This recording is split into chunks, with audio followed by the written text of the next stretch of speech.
So, ladies and gentlemen, I'm going to call this meeting of the Hamilton Police Services Board to order. And I would point out there are a number of people here who have an issue which is not a part of today's agenda.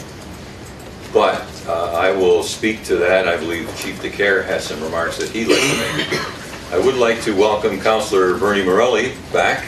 Councillor Morelli, good to have you here again, of course. And we're in the absence of our Vice Chair, Nancy Gregorio, who is away. Well, ladies and gentlemen, any loss of life is tragic, no matter what the circumstances. And as a parent, I can tell you that the greatest concern that my wife and I have is the health, safety, and security of our son, even now in his adult years.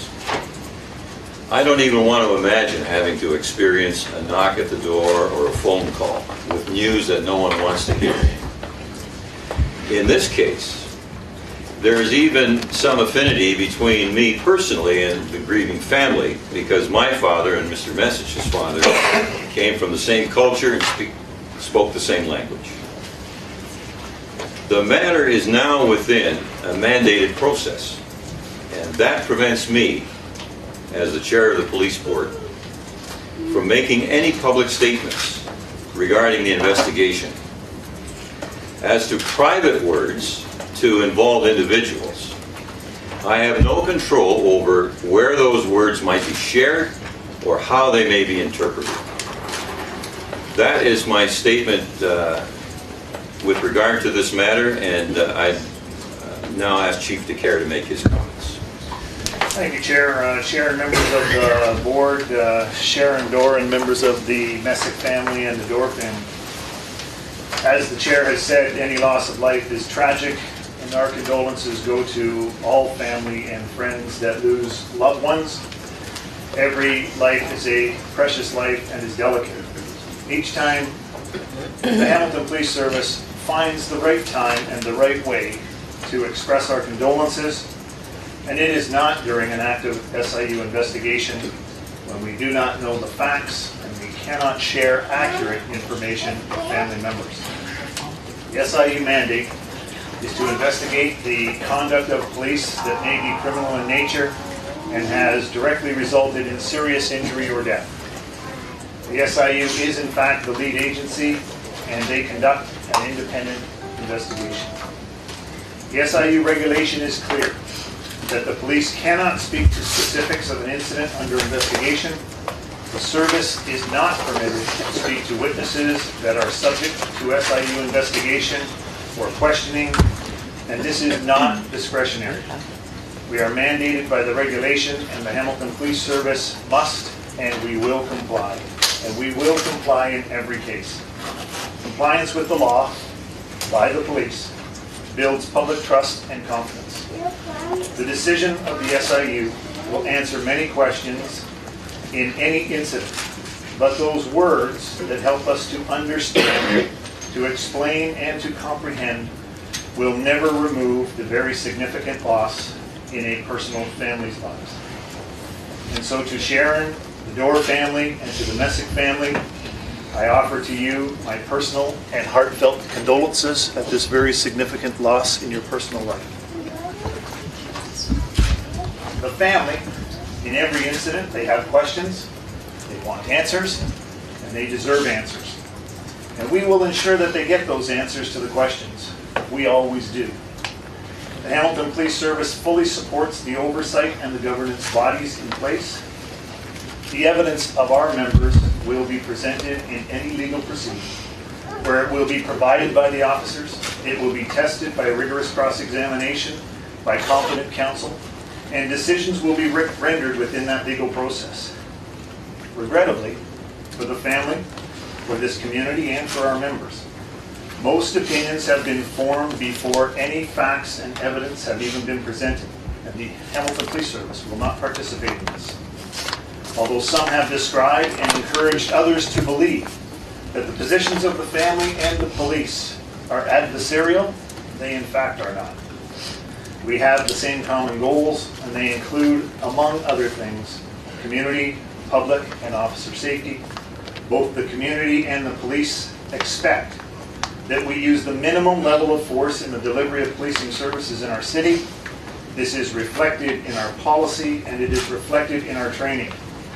Everyone wants to avoid situations that result in the use of lethal force. We support transparency and accountability, and we will participate in those legal proceedings. However, transparency and accountability are not to be confused with immediacy. This will take time, and I have full confidence in the SIU and the process of accountability established. We remain entirely consistent with our established practice, our policy, and with the legal requirements of the regulations. And we must remember that deadly force situations are very rare in our community and equally as devastating for all people involved. The Hamilton Police Service will conduct a full review of the incident after the SIU has completed their investigation. We will review our policies, our services provided, and the conduct of our members. That, as in every case, will be reported to this board. While we await the final decision of the SIU, the Hamilton Police Service will not participate in trying this case in the media or anywhere outside of the authorized and established legal process. All the families deserve this commitment, and we will do our best to help to ensure that they get it. Thank you, Chair. Thank you, Chief. So, may I say to those present once again, Ms. Dorr and the Message family and friends, and this is a heartbreaking event. And I can't tell you, you'll have to understand that we on the Police Services Board take these matters personally. It's the police service that we head up on your behalf. And as I said in my remarks, and as the Chief said, that any loss of life is tragic, and certainly this is tragic. Beyond that, I'm sorry to say that we will have to wait for the outcome of the process before we can speak further to it. And so, if I may, as I say, this was not an agenda item. We've actually moved people out of the room to accommodate the family and friends and relatives. So I'd ask, take just a brief recess and ask everyone to allow the other people who are involved in today's agenda to come in, and hopefully it won't be too long before you get the answers that you so dearly want and deserve. So if I could just call for a brief recess now while we bring the other groups in, and once again, thank you for your attendance. 5 minutes. Get out. They're asking us to do is to leave. Important business to do. Yeah.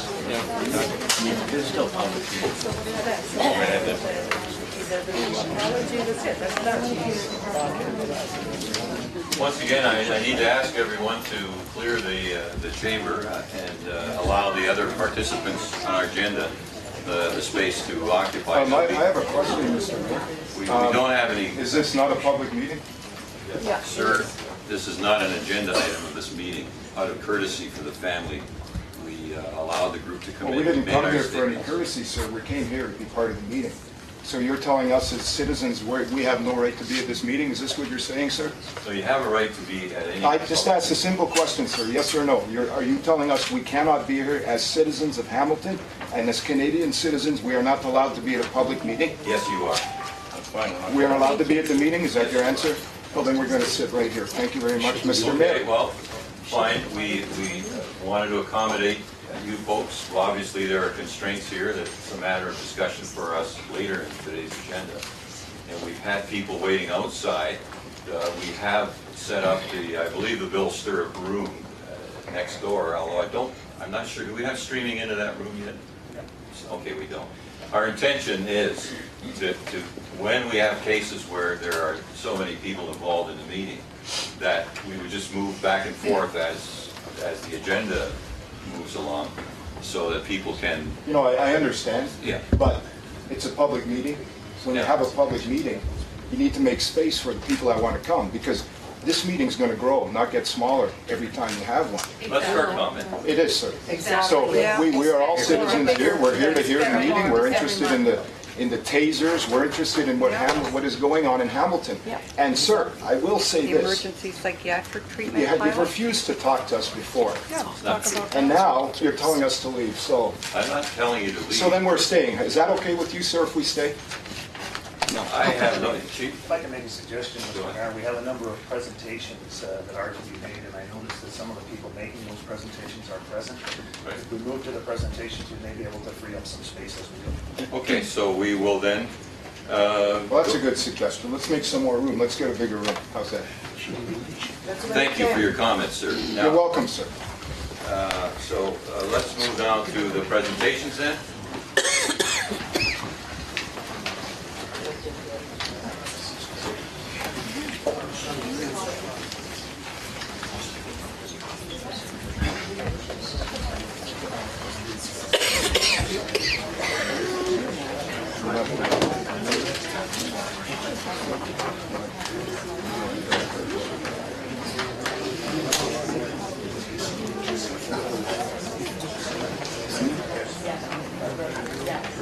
I would ask George Crooks to please join us. George, a representative of Motorola regarding the CACP award that was presented to the Hamilton Police. It's an honor being here with you today. I'm George Kress with Motorola. I seem like I was only here about a year ago presenting another award. I'm here to talk about the CACP, Canadian Association of Chiefs of Police Motorola Award for Emergency Preparedness.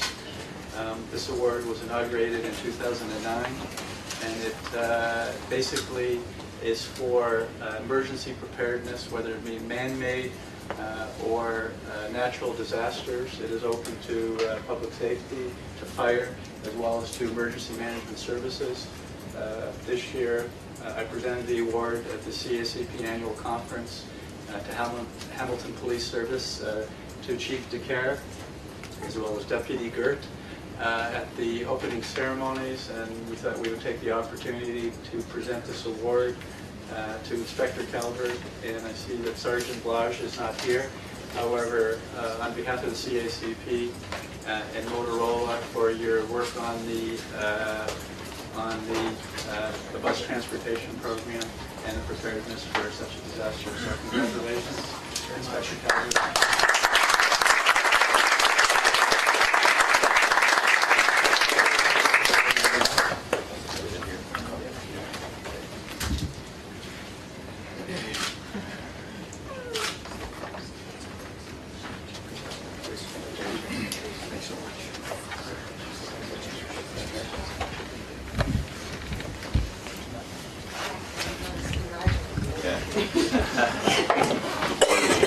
Very proud of you. Oh my goodness. Congratulations.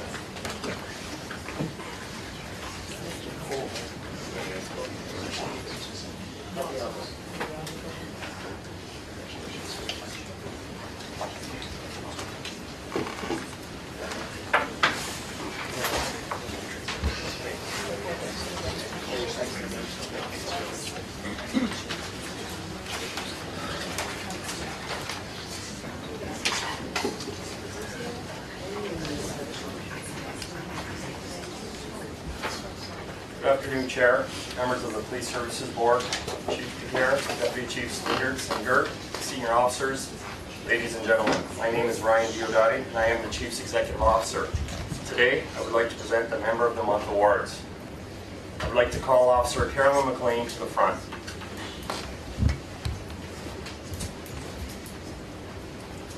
I would also ask that Drew, Dana, Ryland, and Ty Kruger come to the front to assist me with presenting our first award.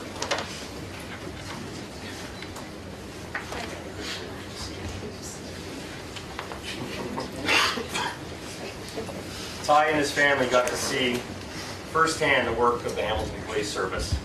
On Friday, April 26, 2013, at approximately 9 p.m., while off duty and at her residence, Officer McLean was alerted to a distraught neighbor screaming for help at her door and holding her 5-year-old son who was not breathing. On Another neighbor, an off-duty Peel police officer, heard the commotion and ran to Officer McLean's home to provide assistance. Without hesitation, Officer McLean grabbed the young boy and laid him on the hallway floor. Working together, Officer McLean and the Peel officer performed CPR before the arrival of fire and EMS.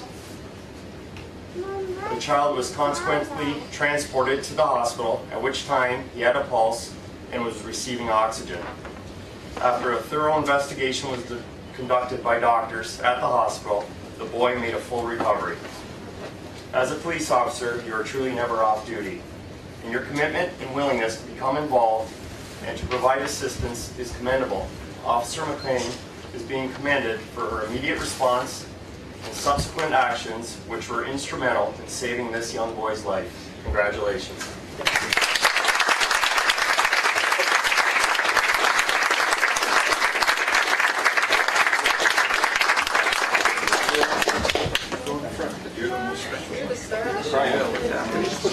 There he is. Good morning, guys.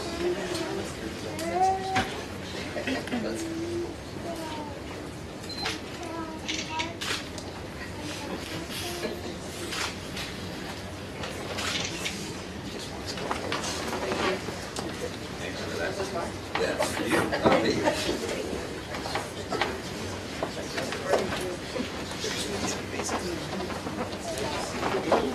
Thank you.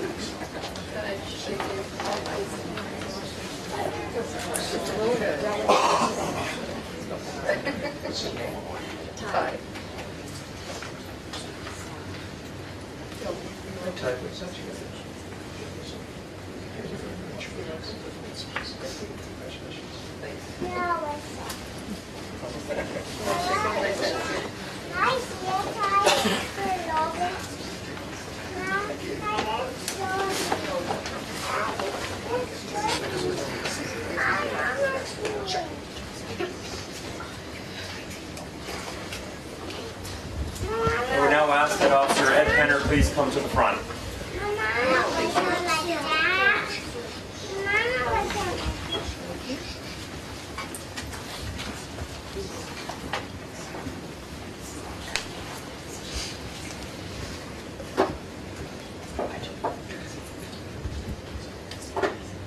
On June 9th, 2013, at 3:20 a.m., Officer Penner was off duty in his personal vehicle and on his way back to his off-site location after working a uniform paid duty. Officer Penner was monitoring the police radio and heard a call dispatcher for a motor vehicle collision failed to remain at Wymal Road and Nebo Road. A suspect had rear-ended a vehicle at a stop, causing extensive damage to both vehicles, then fled the scene on foot. Officer Penner was nearby and drove south on Dartnell Road near Rymal Road. Officer Penner located a man matching the description of the suspect, coming from the west side of Dartnell Road and onto the roadway. He advised police dispatch that he located a suspect and kept an eye on him as he continued northbound. The suspect walked off the shoulder into the water filling station. Officer Penner drove up to the suspect and ordered him to stop. The suspect ran north on Dartnell. Officer Penner pursued the suspect on foot and subsequently caught and arrested the suspect. Officer Penner further obtained a statement from the suspect that placed him at the scene of the accident and noted evidence to support charges of impaired operation of a motor vehicle. The suspect was charged with over 80, impaired driving, and failed to remain. Officer Penner is to be commended for living our value of relentless pursuit of offenders. Congratulations.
2.3, Chief. Presentation is to be made under 2.3. I draw the board's attention, the actual report in support of the presentation is seen as consent item 4.5 within your package, and I would ask that Staff Sergeant Will Mason make this presentation. I'd like to recognize the efforts of Deputy Chief Meengertz and Superintendent Clark with respect to the development of the proposal that is before the board for consideration.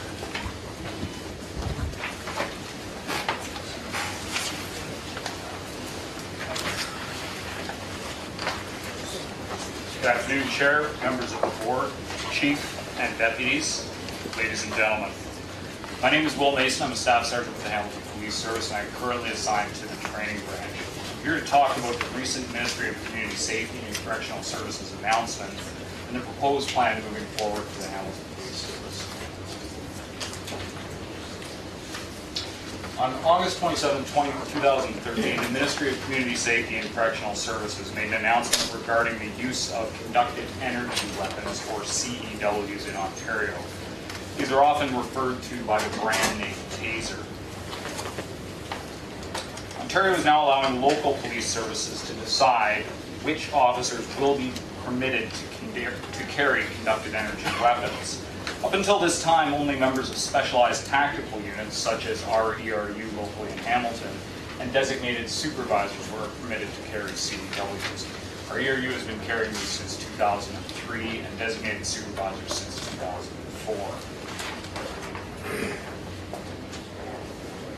As the Minister said, this decision was made after carefully considering a number of peer-reviewed medical research and coroner's inquest findings. The Ministry also outlined an expectation that police services should engage local communities prior to deciding to expand the CEW deployment in their jurisdiction. The Officer of the Chief Coroner also added their voice to this, saying that they were pleased to see the government response to the conducted energy weapon-related recommendations that have been provided by inquest juries in recent years. The Ontario Association of Police Services Boards was also supportive of the expanded deployment of conducted energy weapons as determined by local police governing authorities. All but one province in Canada allows frontline officers to carry CEWs, the other exception being Quebec.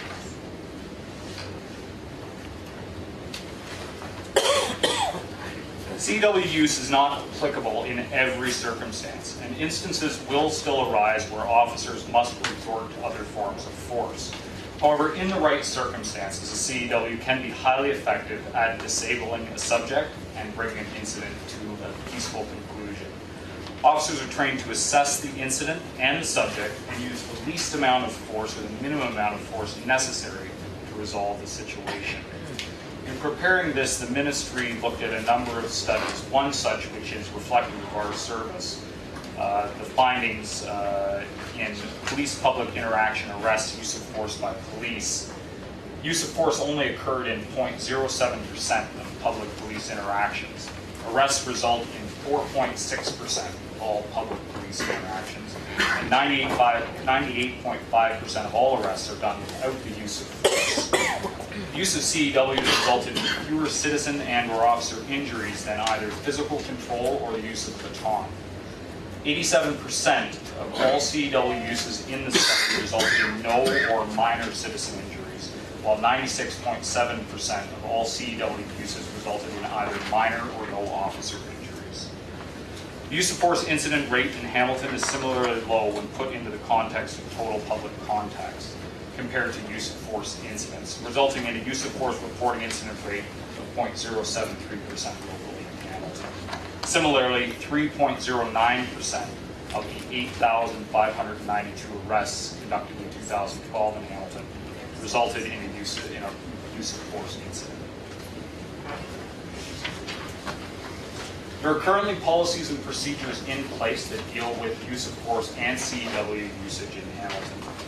CEW use, our CEW use is audited quarterly via downloads by our service armorer, and every CEW is audited and shows the date and the time of every usage as well as the length of deployment and the number of times it was deployed. Use of force reporting also requires, places a requirement on officers to submit a use of force report even when a CEW is used in display mode to resolve an incident. Compliance with this procedure is also on.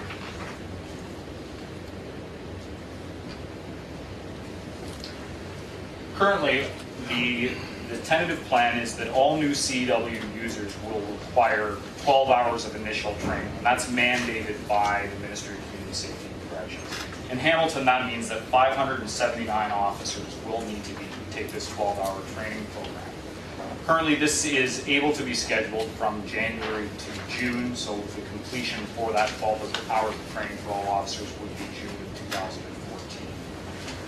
Currently, there are 236 qualified CEW operators in the Hamilton Police Service, and they're right now in the process of being recertified. The recertification is a 4-hour training program. Ensuring that recertification means that we avoid the lengthier and more costly 12-hour training program for a number of officers. For deployment, we're proposing using a pool of CEWs at each station that would be assigned to officers for that tour of duty. CEW technology is also advancing, with new models being introduced and approved for use, as well as models that currently have an approximate 5-year lifespan. Individually issuing CEWs to officers would have a significantly higher upfront and ongoing cost, hence the pool program.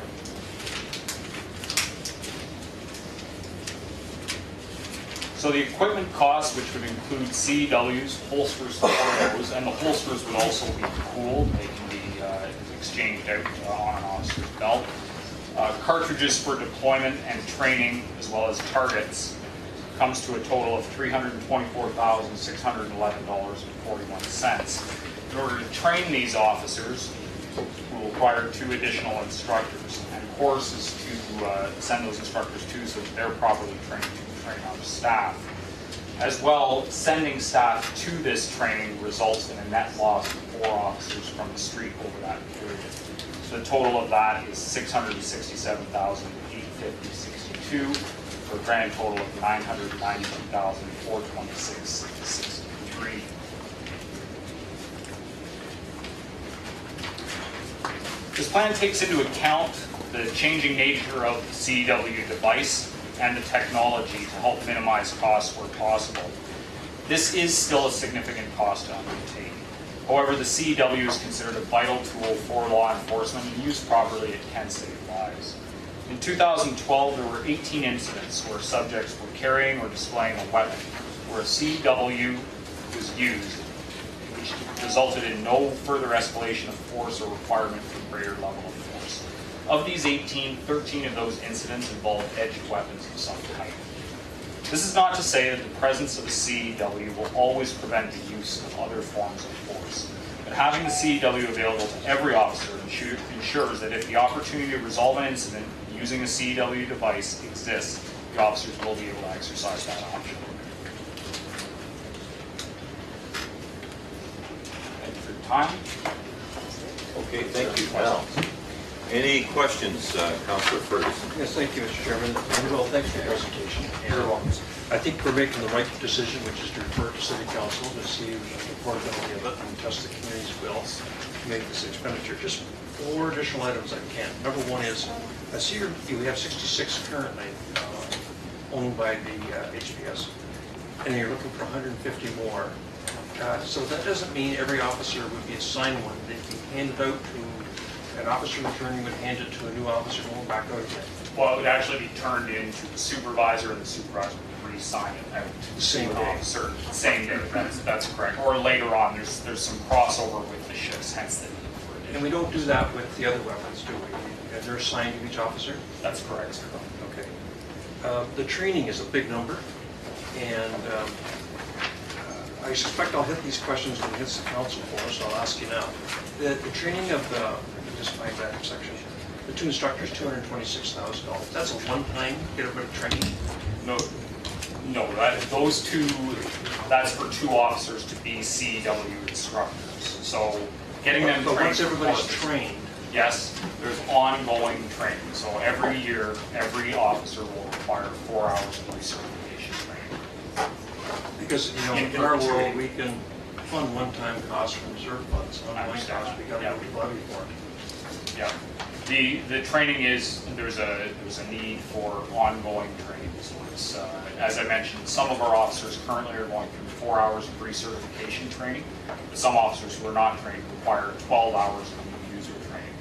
Once those officers have taken that 12 hours of new user training, they will require every year thereafter 4 hours of recertification training. So if you're going to 1/3 less training time from 12 hours to 4 hours, that probably would reduce the number of instructors you would need, wouldn't it? I don't think that that's something that we know the answer to right now, given the fact that we will try and build it into the most efficient model with use of force training, which is the normal program plus CEW training. So that's something that we'll have to gauge as we go forward, what the total overall annualized impact. Could we have that information through you, Mr. Chairman, the Chief? Could we have that information before it hits the council? Appreciate that, thank you. The weight of these, I notice officers now carry a lot of gear in the belt. Is there any health and safety issues adding additional weight to an officer's belt to carry these things? Not that's been brought to my attention. I do have Sergeant John Alsbergas in the room as our service armor. If you like, I believe he has brought a device with him. If you'd like to That would be great. see it, Thank you. look at it.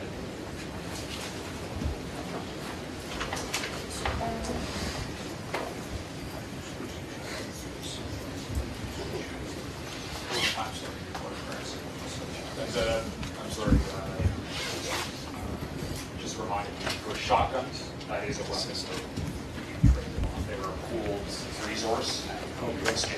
Two-way radios also, they share. Two-way radios have now become, for the most part, personally assigned. There are some out there that are still pooled, and it was a pooled model prior to the last couple of years. It weighs approximately 7 ounces. So not that heavy. And so with the holster, total weight would probably, Could you bring that forward, and I think everyone in the room would like to see it. I assume it won't fire, though.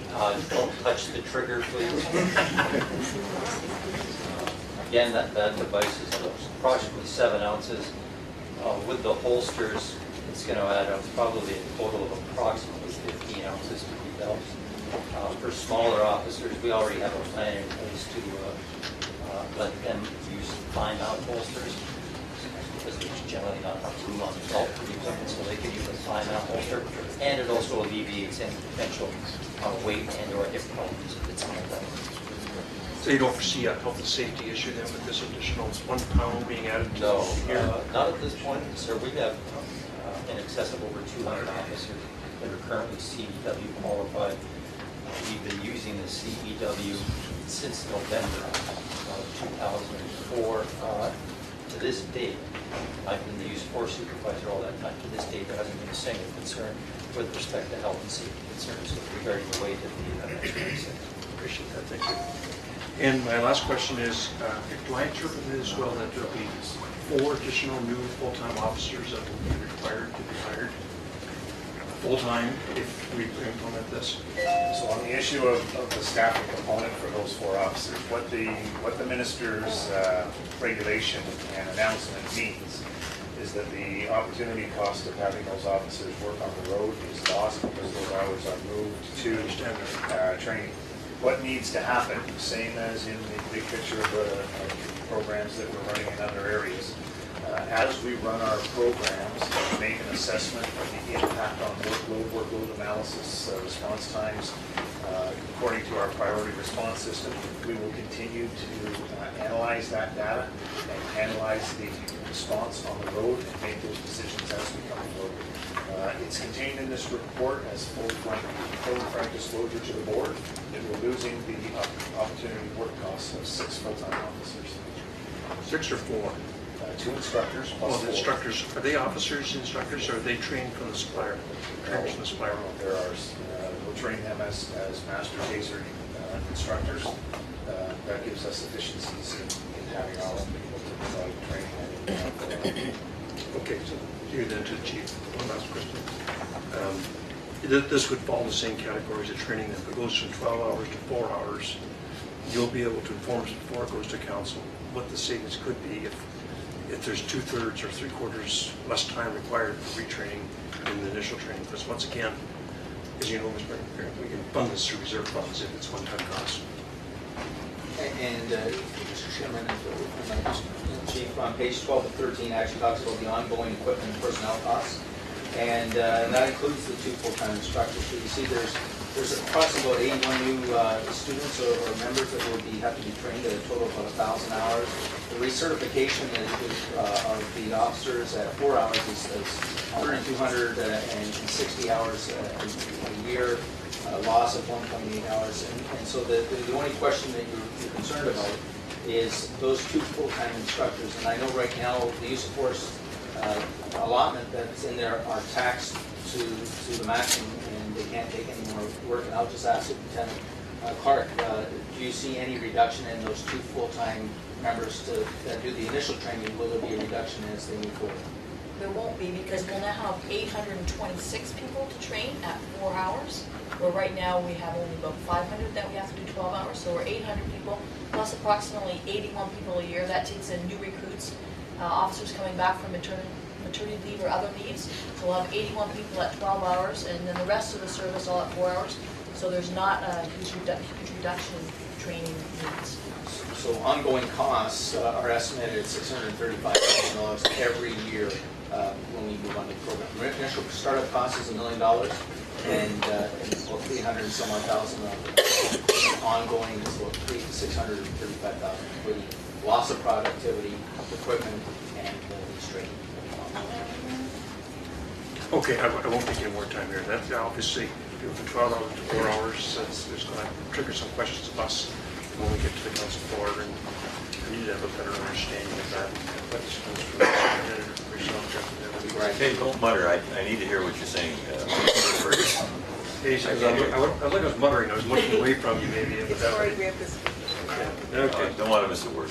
That's all. Madam? Just Yeah. piggybacking on just in terms of that, I know that so many police forces are grappling with this. This legislation has come out, the suggestion has come out. So in terms of the training, and we'll get to some other questions afterwards, would it be possible, because other services are grappling with this, that there could be a centralized area in our area, located to Alton, St. Catharines, that we share some of that training and we do some training together? Is that a possibility in terms of sharing costs? Because we're all going to be doing the same sort of training. So is that a possibility as all these boards are now having it on their agendas? I've been looking forward. Is that a consideration? Is that we pool some resources together and we do the training? The problem is we're already training 24 people a day with 2 instructors, so there really isn't more capacity for us to take on some other services officers, and I think they'll probably be in the same boat as us, to be honest. Because we're going right from now till January doing the 4 hours, and then January till June we do the 12 hours, and generally we don't train in summer because we don't have the staff available to take off the street in the summer due to annual leave. So we can't train in the summer anyhow, so we're already going to be at capacity to get everyone through between now and June 2014. So the training, through you, Through the chair. through the chair, is the training is just the use of the weapon. It's, and Sergeant Allegras will be able to help me out, because it's not only the use of the weapon and the mechanics of the weapon, how the weapon works, as well as firing the weapon. It's also judgmental training, knowing when it is appropriate to use this level of force and when it's not appropriate to use. So there's the basic nomenclature of familiarization with the weapon, and then putting the weapon into practical use in and amongst the rest of the use of force options that the officer carries, so they know when is the appropriate moment to access this weapon, how to do that, and the risks that come along with that. So the additional training, so we have in place the COAST program, we have in place Social Navigator, and we are providing, looking at mental health. I mean, that is the key issue that came out of the police chiefs conference in August. I have some statements here by the president from Vancouver, who talks about that it's unfortunate that the first point of contact for severely mentally ill people who should be getting support and medical treatment is their first responder. And so we have programs in place where we are training. I want to know how many people can we get up to speed if we're looking at having a whole force, having that, you know, how do we have a measured understanding of mental health? From all of the information that I've seen, and I want through you, Chair, to the Chief, is how many people are getting this specialized training. We have the COAST program, we have that, you know, so to have this additional specialized training. From what I'm reading, the prevalence has changed over time. Mental illness is now affecting more younger people than it was a decade ago. Some of the strategies that you've had before are not, perhaps, and I'm asking you to bring us up to speed on that, are not in line with some of the things that we're seeing today. Higher incidence of serious mood disorders in late teens and early adults. We need to educate those front line. How are we going to get that? We also have personality disorders. And so, you know, maybe perhaps in the tools that officers will be having in their back pocket, they may be having the understanding of what mental illness is all about, but in their front pocket where they have the tool, they will have that continuum of use of force protocol. So how will we balance, not just equipping everybody with this, but having that understanding? And so my last question is, when we go out for consultation, I think it's very important that the public have a full understanding of use of force, and they also have a full understanding of the changing nature of mental illness, and that we have psychologists and frontline responders and frontline officers and all those people that are involved, stakeholders, that we as a community, as a healthy organization, understand and put that together in a holistic as we move forward around these issues.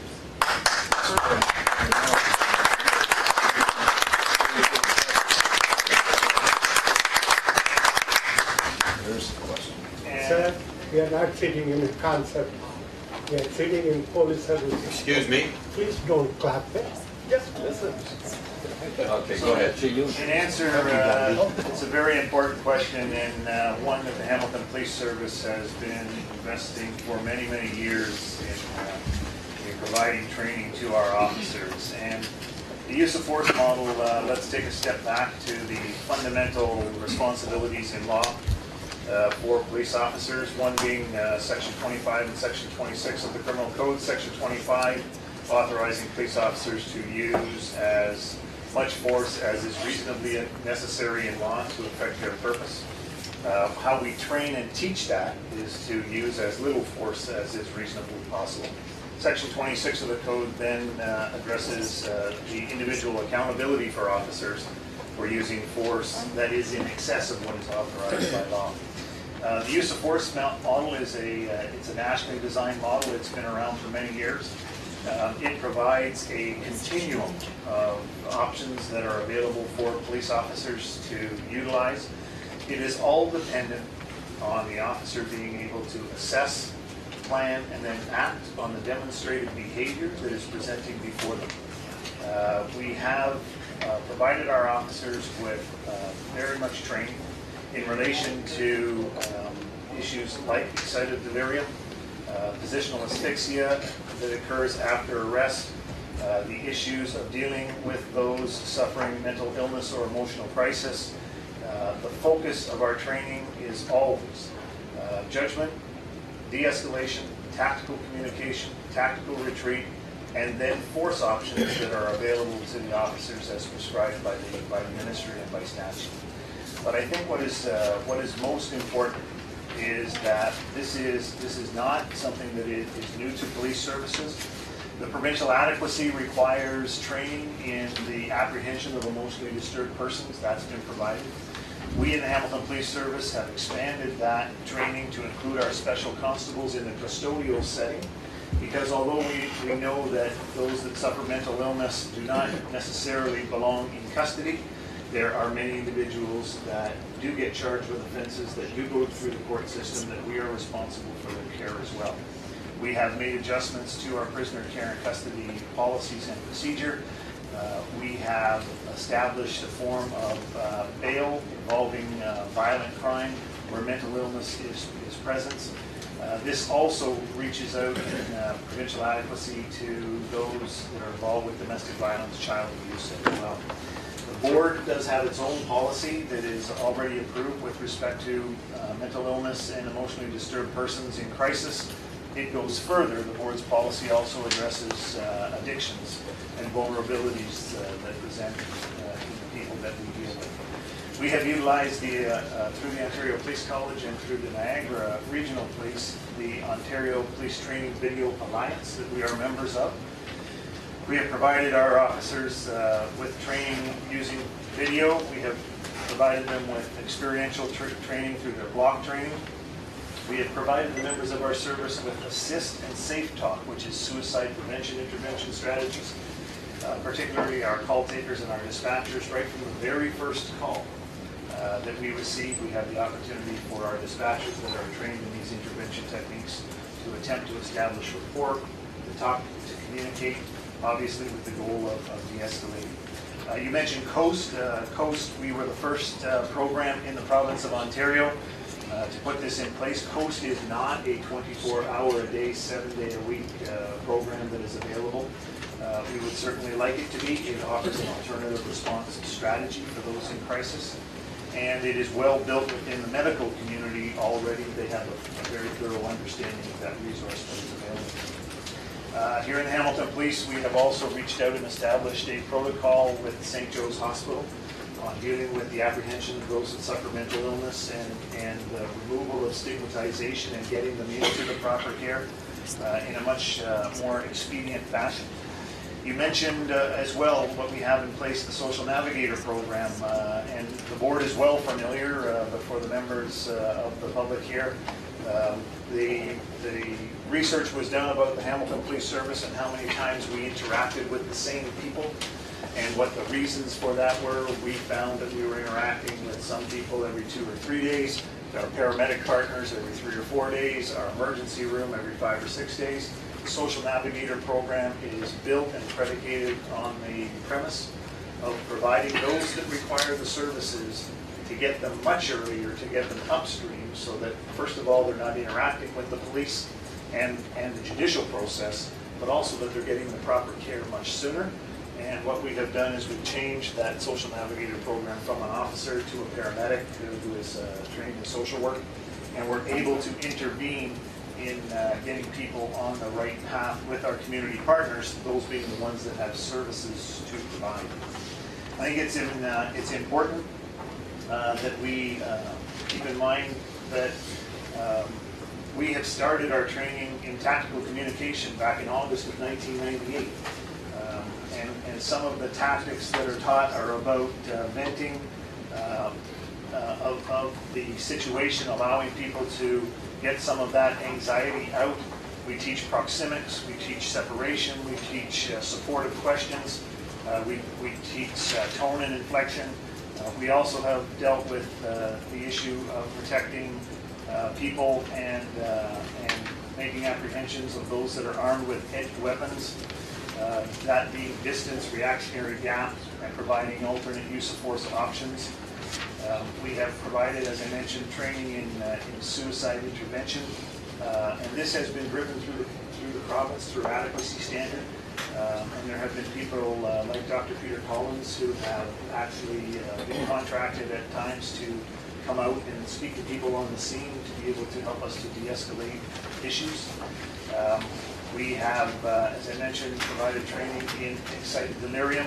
We provided training to our people in September of 2009 on psychosis and emotionally disturbed persons and their interactions, particularly those that are experiencing psychotic episodes, delusions, and hallucinations. All of this training that is provided, we must keep in mind that we're not training our police officers for any type of diagnosis. We are training our police officers to be able to interact with the goals of de-escalation and, where appropriate, apprehending without injury to us or to anyone, but they are focused on the presenting behaviors that they see at the time. Our de-escalation training focuses on patience, rapport building, safety for the members, taking our time, explaining your actions, providing options, and at times utilizing family members to help us. All of this training is built into block, it is built into their annual recertification for use of force, and it is built into experiential learning. Experiential learning being experience, reflection, generalization, and then application of the training. That is done through judgment and scenario-based. John Alsbergas being here as the head of training. Some of the scenarios just being proxemics and good decisions being made by the officers. De-escalation is in fact the goal of the training scenarios. So very important that we need to continue this work. A lot of work has got done, but we need to be sure that we're providing the best service that we can. Any body that looks at training and recommendations, we will look at, we will assess, we will bring to this board regarding feasibility of implementation, because the goal is always to provide the best service and to avoid injury or death at all costs. Concern I have looking at the use of force, discharge of fire pointing, handgun, drawn, aerosol weapon, impact hard, impact soft, and all of these. We have a situation where we had tasers used, I think it was 49, in time 18% of them were emotionally disturbed people. One of the concerns that I might have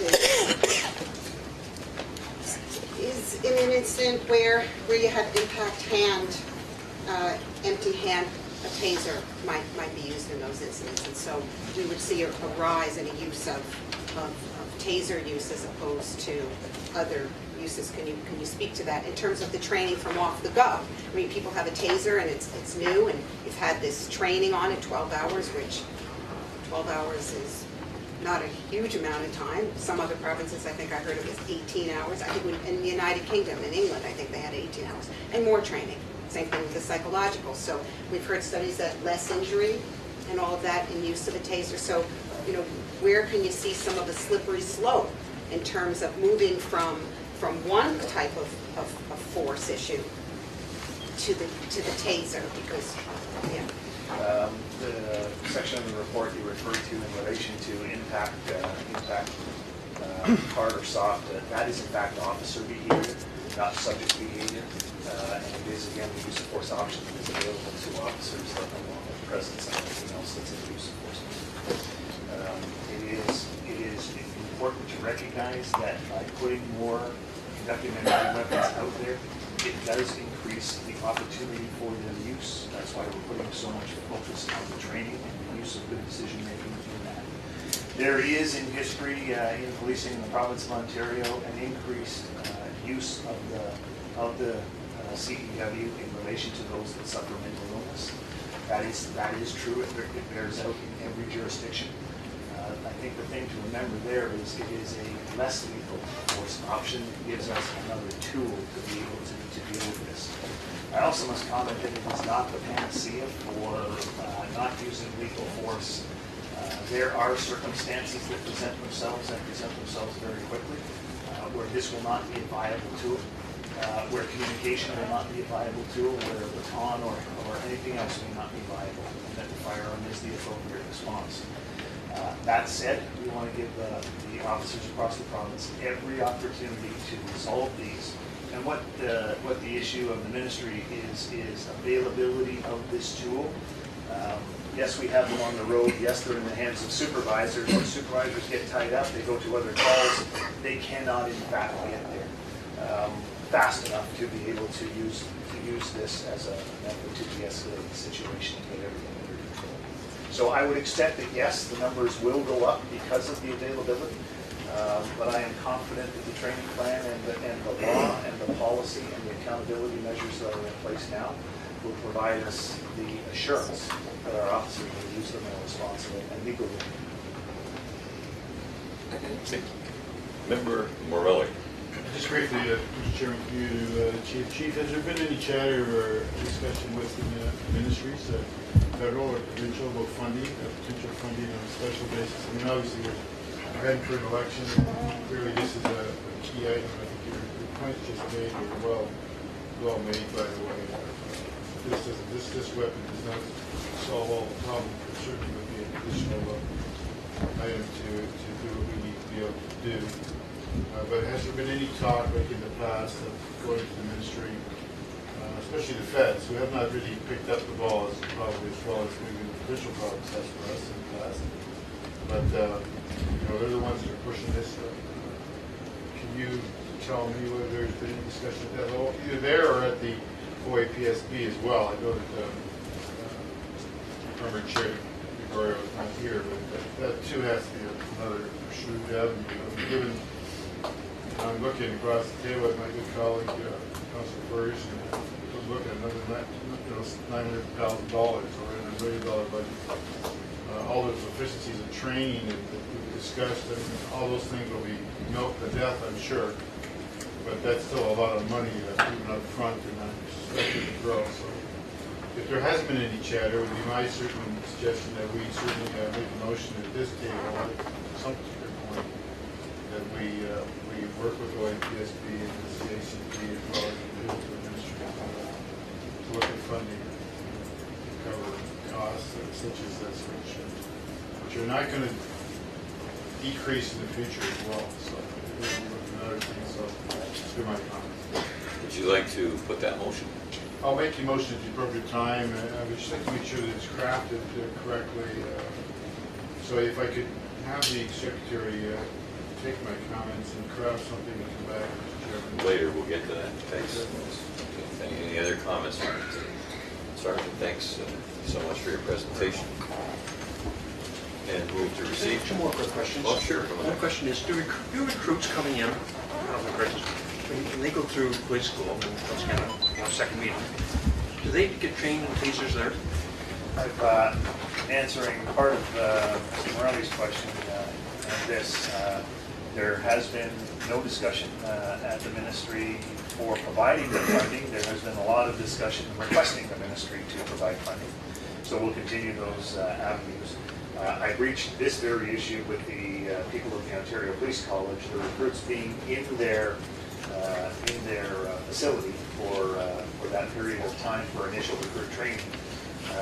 And their position right now is that they are not going to provide that training in recruit training because the ministry has authorized every municipality to make this decision, and there may be some municipalities that decide they're not going down that route, so they can't build it into the provincial program. I've asked them to keep their mind open to the fact that the efficiencies will be gained in training if the province goes across the province with the authorization. It should write for the college. So we have had some of those discussions, but they're very early. But you assume in your budget if they will get it. Okay, and one last thing to Councilor Morelli, I talked to President Bainwell today, who I was signing the council, and we talked about this too, where we need to get a resolution in able also for the province. I think we'll do that at the council level though, and have, because the request of funding is to council, but I see the recommendation. Or we can have a motion or include in our motion to include. There's no doubt that the AMO should be included. It should be all through. I'm just, and it should come from council here. I still think there should be something from this board. From this board. This board's budget. It's going to go Right. For those listening, AMO, Association of Municipalities of Ontario, they deal with common interests of all municipalities. It's a very powerful group, and they are headed by our own Councillor Russ Powers, who is the current president. So, motion to receive the presentation. And seconded, Ferguson, all in favor? Carried. Thank you. And move the recommendation. Thank you. So we received the presentation. On the recommendation, moved by Councillor Ferguson, seconded by Member I also Levy. made a suggestion that when we do the stakeholders and we do the presentations that we have, it's like psychological, other kinds of presentations in all of that as well. Okay, let's see. Canvass the community. Well, there, it's in there. Canvass the community. And That make sure certainly is that a member. full understanding of the process. Thank you. Okay. I will second. Okay, so on the recommendation, it's moved and seconded that the Police Services Board canvass the community through City Council and receive the position of council with respect to the issuance of CEWs to all frontline officers, and that the Police Services Board approach the city for funding to cover the cost of training, equipment, and implementation of the CEW expansion to all frontline officers. All in favor? Any opposed? Thank you. Thank you. All right. Next agenda item is the CCTV program. Chair, I would ask that Deputy Chief Hendricks make this presentation to the board members.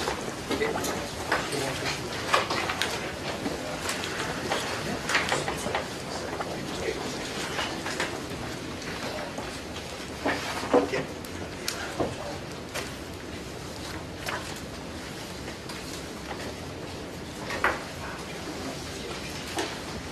Mr. Chairman, members of the Police Services Board, last board meeting, this board approved the grant from the province to increase the CCTV system, in particular to launch a mobile CCTV system. And so the chief has asked me to give you an overview of our current CCTV program and our work with the IPC. So as far as the agenda, I'm just going to talk a little bit of the history, and you'll see in the board report that we have today, it is right from day one when we thought of the concept, with the help of the board, right through to where we currently are. I'll talk about the current status, I'll talk about our work with IPC, the Information and Privacy Commission, and where we're going to move forward. So it started back in 1998 when, during one of the business planning sessions, the board said we need to look at CCTV. Is it a viable option to reduce incidents of crime and to use it as a crime prevention tool? In 2000, we took it to the BIAs, the downtown BIAs, and they said, you know what, I think this is a good thing, we want to move forward on it. And from that point on, we went in and worked with IBC, and I know Superintendent Mike Shea is here. Mike Shea took the lead on that and worked with the IPC and did community consultation. From the community consultation, it came clear that the community was in support of the CCTV program. So in 2003, we went to the board and we got approval for a 2-year pilot project. It took us about a year to get the system up and running, and in 2004, we launched our CCTV program. The first program had 5 cameras, and they were in the downtown core, and they are hardwired from the cameras through conduit all the way to the station. We ran it for 2 years. We had an advisory committee that was made up of community members and BIA members and chaired by Mike Shea. And at the end of the 2 years, they presented a report to the Police Services Board and said, this is a good program, crime has been reduced, we want a CCTV, and we want to see it expanded. And so that happened in 2006. In 2007, I was asked to look at expanding the program. And what we did is, during those several years, we started looking at viable options to run CCTV. And our problem is that the current system was hardwired, and we couldn't hardwire the entire city of Hamilton. So we had to look at other solutions. So we tried Wi-Fi, we tried IP addresses, and what we used is a model up at Memorial Park. Memorial Park up in Waterdown, because of time and distance, they had some graffiti problems, and we tested several cameras there. What happened, we finally determined that we needed to ensure a secure system, but one that was expandable, and we ended up deciding to go with a broadband wireless system. We went to the board, asked for the board's approval, and the board accepted that we went with this radio-based system. And basically, it's a radio wave system. It's 4.9 gigahertz, and it allows us to beam the signal from the cameras to towers throughout the city and back to the station, and it's very secure. The board agreed to the expansion, and that time we expanded 2 cameras on James Street. We went to 2 on Ottawa Street and 2 on Concession Street. Around the same time, council was having some problems with Hess Village, and a recommendation came from council to this board saying, would you look at Hess Village to expand? And in 2009, we went back to the board and expanded Hess Village.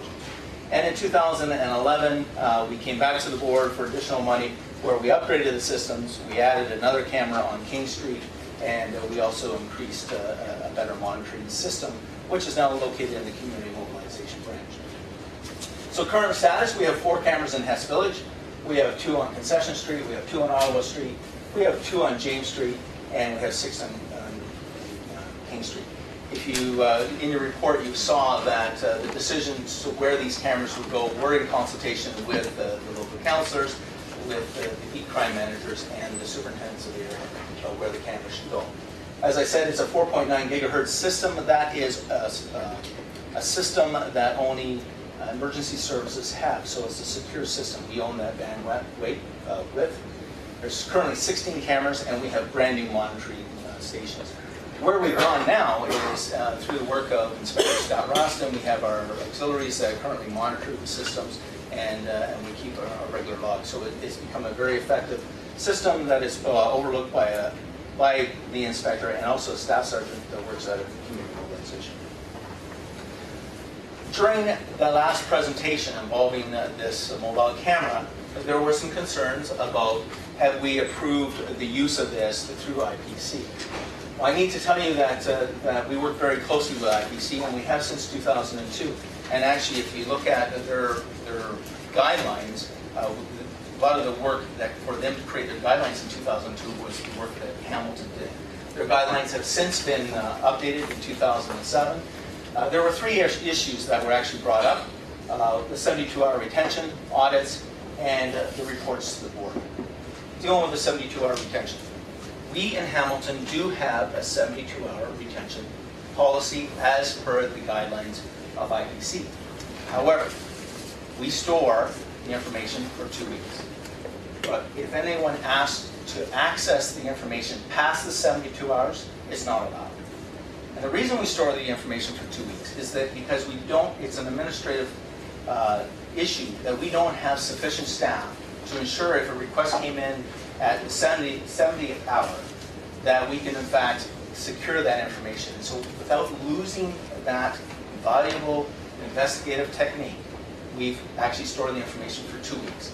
But we do limit the access for 72 hours. So if someone came in at 3 days later and said at the 76 mark, I want that information, we'd say you can't have it. Now that specific issue, we have brought that, it's written in our policy, and we've actually brought that. I personally have spoken to IPC, and they said we don't have an issue with that. That actually makes sense, because otherwise you have to hire additional staff to run your CCTV.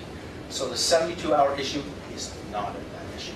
The second one, and there's a question, what are these systems being audited? They are audited every month. They are audited by the staff sergeant and community mobilization for functionality, the 72-hour compliance. We actually have a chart on the 72-hour compliance. For privacy, where the camera's pointed, retention, training, and storage. And that is actually audited every month. However, when we redid the policy, we looked at it and said, you know what, we need to do a yearly audit on that audit. And so we've now put in place a yearly audit that through our quality assurance branch to look at those audits and bring that report back to the deputy chief. And the last issue was reports to the board, and there was a question, is the board being informed of what's happened on CCTV? There's been 11 reports since 2002 on CTV. However, when you look at specifically what we're talking about, Section 4 considerations, which talks about, is that camera still viable? It's a good spot to have that camera.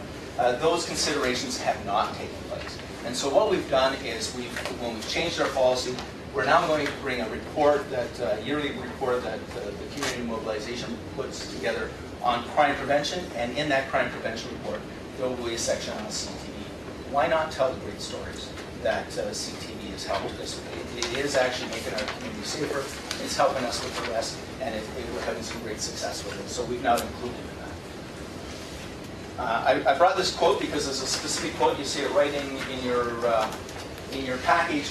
But this is a quote that when I spoke with IPC, they talked about how pleased they are working with the Hamilton Police Service in developing our guidelines and as we move forward to the security camera.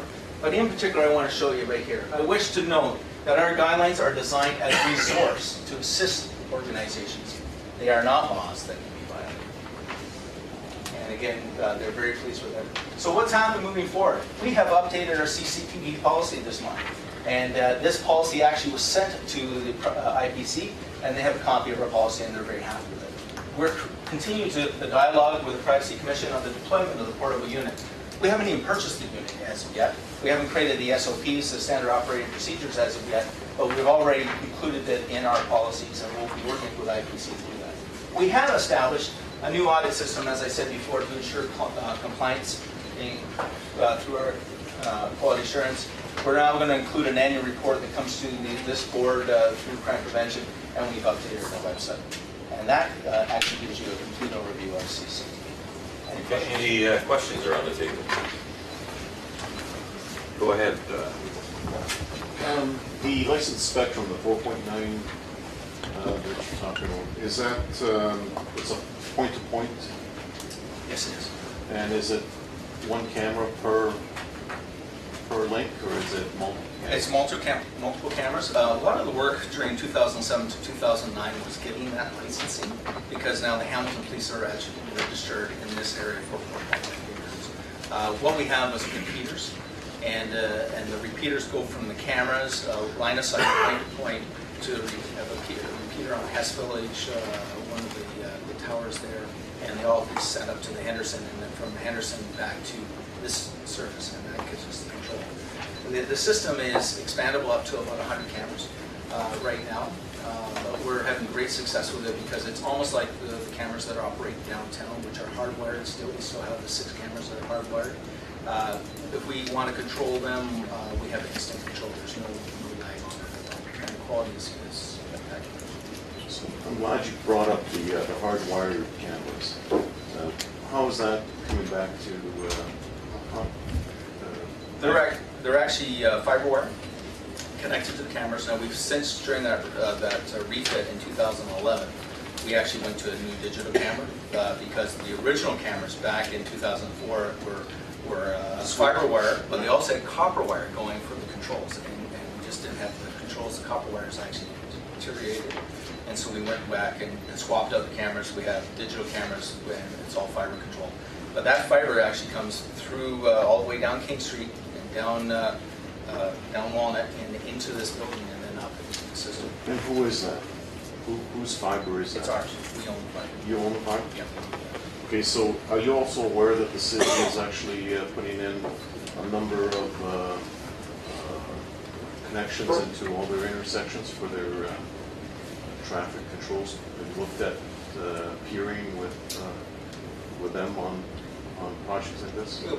They are well aware of it, and we have not had that dialogue. However, with the system that we currently have, the IP address, technically we could actually, if we have permission of a school that have cameras within a school that are an IP address, we could, if they give us access, we could dial into that and actually see what's going on if in fact we had an active shooter. So that's the nice thing about being that it's strictly IP focused, so that's why one of the reasons we wanted the IP computerized system that allows us to go to web. So that would make, an IP camera would make it more of a public access, correct? Once there's a public address attached to that camera. Yes. Deputy, do we ever have problems because of the 72-hour window?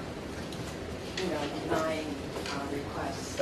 I mean, we have the requests that are coming through are all the officers, and I saw a report not too long ago. Scott, would you say probably 60% are coming in at the right time? Oh, it's much higher. I think last year we only rejected 5 that were outside the 72-hour out of 40 or 50 requests. Sure. Traditionally, what happens is someone will be investigating an assault downtown, or a stabbing, or a mischief, and as the officers are doing the investigation, say, "Oh yeah, there's CCTV camera here. Can I get access to that?" And when talking to the IPCs, they said the minute that email is sent, the clock stops, and so that's what we gear on, because they say the minute the request is made, that's considered access. And then a new regulation starts in place, because once we access something, we actually we retain that for 1 year, a 1 year retention period. So it's not as easy as saying, all right, what happened on Friday night at 6 o'clock, and the officer just typing it up. They'll have to go and research that, make sure that they have the cameras, check all the cameras. That's why it takes us longer than the 72-hour window, and that's why we established the retention that we did. But otherwise, there has been no issue on the 72-hour window. Madeline. Thank you for the report today. I think it is important that there is a policy in place now to bring this formalized to the board so we can make comments on it. And I appreciate that it is now. One question I have is this Appendix A, Dear Deputy Chief Leaders. What is the date of this letter from Michelle Sheehan? I can actually check my email, but it was shortly in the last. It was in the last 3 weeks. In the last 3 weeks. So, shortly after I came back. Is that the date? So it is that day, because I thought that perhaps it might. The last 3 weeks, because I actually personally talked, as I was drafting this report for the board, I actually personally spoke with the FTC, and they sent me that email, so We're that I all can going to be include in in the report. compliance and all that. One question I have around this, so what mechanism is in place? So you have the 72 hours, you have to take, how will police ensure that the 72-hour window for request is maintained and not abused, such as having requests backdated to fall within the time limits? Is there some concern? So how is it sealed? Is it time stamped? Is it, so what is the security? Because it says here that there are weekly, inspections. So how are we to ensure that there is a safeguard mechanism in place so that we don't have any situations? So the current person that monitors and looks after the orders is the staff sergeant in charge of community mobilization. So every email that is sent is timestamped within our service. So if it's outside of that, she actually denies it. And if it's not, then she'll actually process it. So the time stamping on that, the audits has happened, but to ensure that, we're now included in a separate branch of the service called Quality Assurance, and they will do a yearly audit to make sure, and they'll check all those emails, and they'll check all the time stamping, and see which ones are denied. So that's now in place? That wasn't a year? The monthly audits were in place, but the yearly audits of the audits were not in place, and we have put that in place to ensure. Thank you. Everything should be time stamped anyway, right? And that's your audit process, right? Okay. If there's nothing further, I'll take a motion to receive. Morelli, Irene, all in favor? Thank you.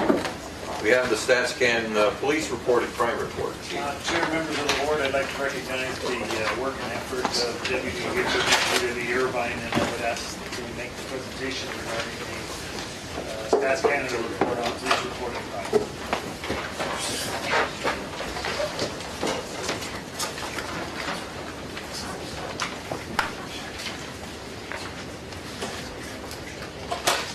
Mr. Chair, members of the board, chiefs, deputy chief, senior officers, ladies and gentlemen. On July 25th, Statistics Canada released a report titled Police Reported Crime Statistics in Canada 2012. On the very same day, individual police services were able to download the detailed crime information that Statistics Canada used to compile the report. The report views crime through multiple lenses, since there's no one measure that adequately summarizes the extent or the characteristics of crime.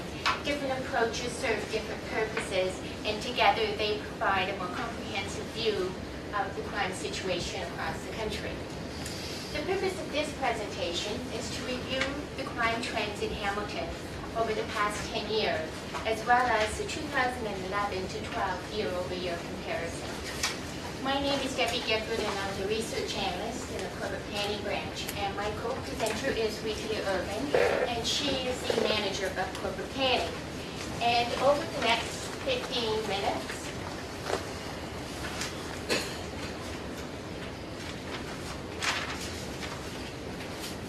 what is this happened to me?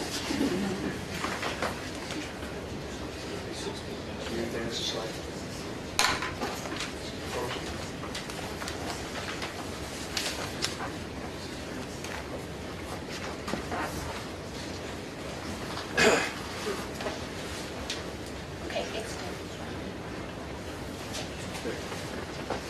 over the next 15 minutes, I'll begin the presentation with the overview of the different categories of crime, and then move on to review the number of violations, and this is simply the count or the frequency of crime. And Rita will take over, and she will review the crime rates. The crime rate is a measure of the volume of crimes per 100,000 population. And the population used to calculate these rates was provided by Statistics Canada. And this is done for all police jurisdictions, and it imparts a little bit more consistency in the population projection. The Crime Severity Index.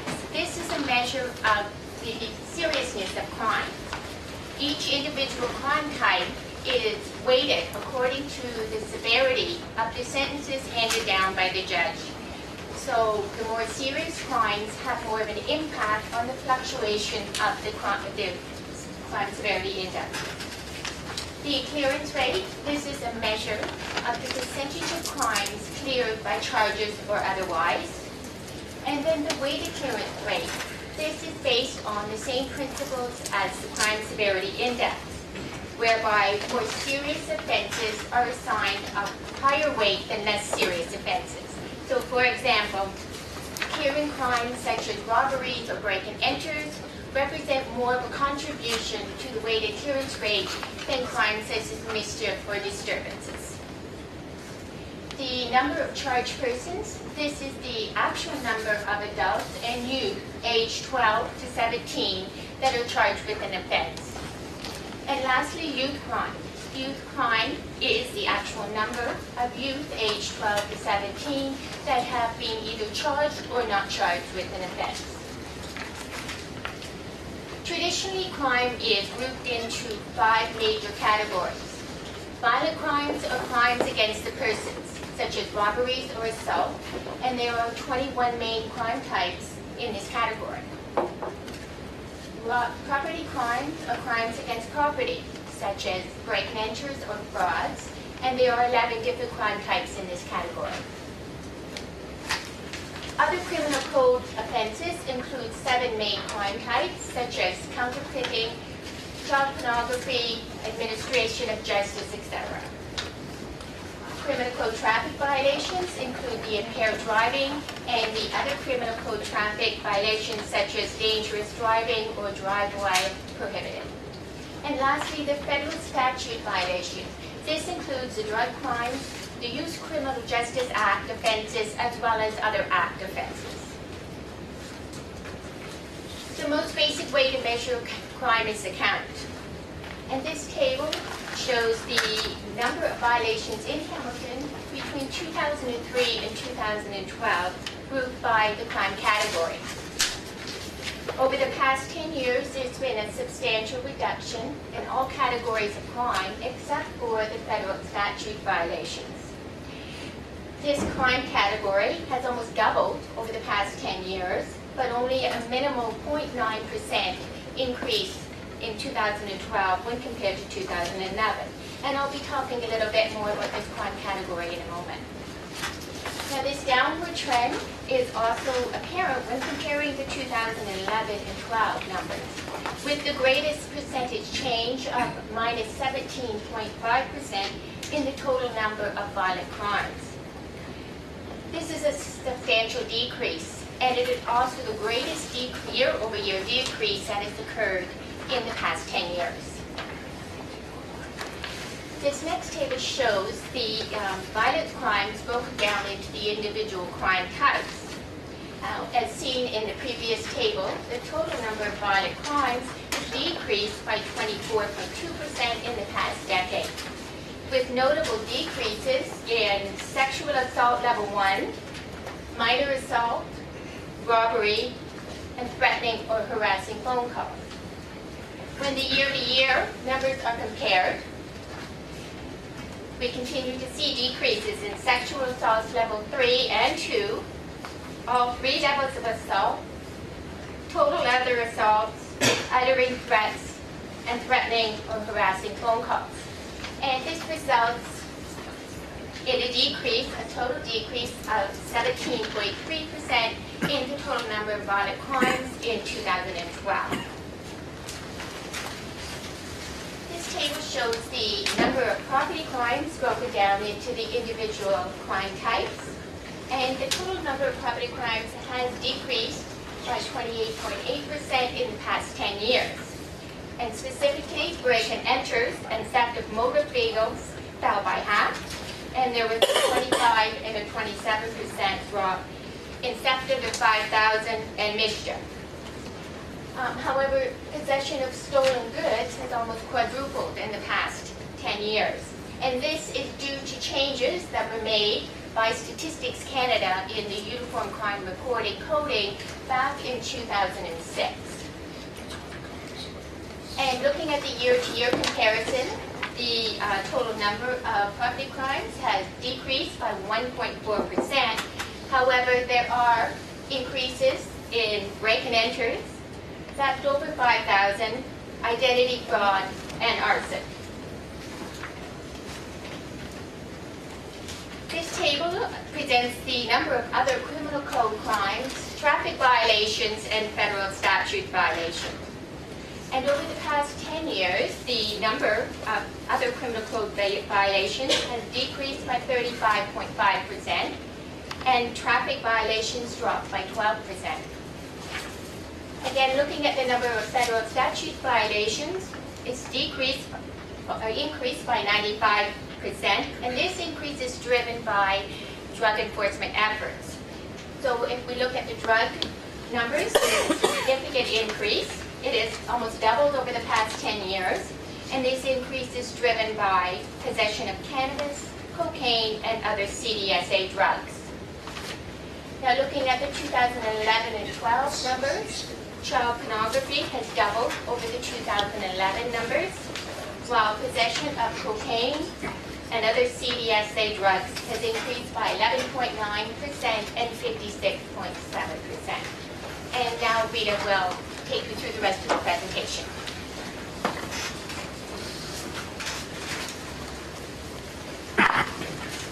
Now let's look at the crime rates, which measure the overall volume of crime per 100,000 population. All four crime rates continue to drop in the past decade. Total crime rate, the yellow line, fell 32% in 10 years and 6% last year. And violent crime rate, the red line, dropped 28% in 10 years and 18.4% last year. This is recorded by StatsCan as the single largest reduction in the whole nation.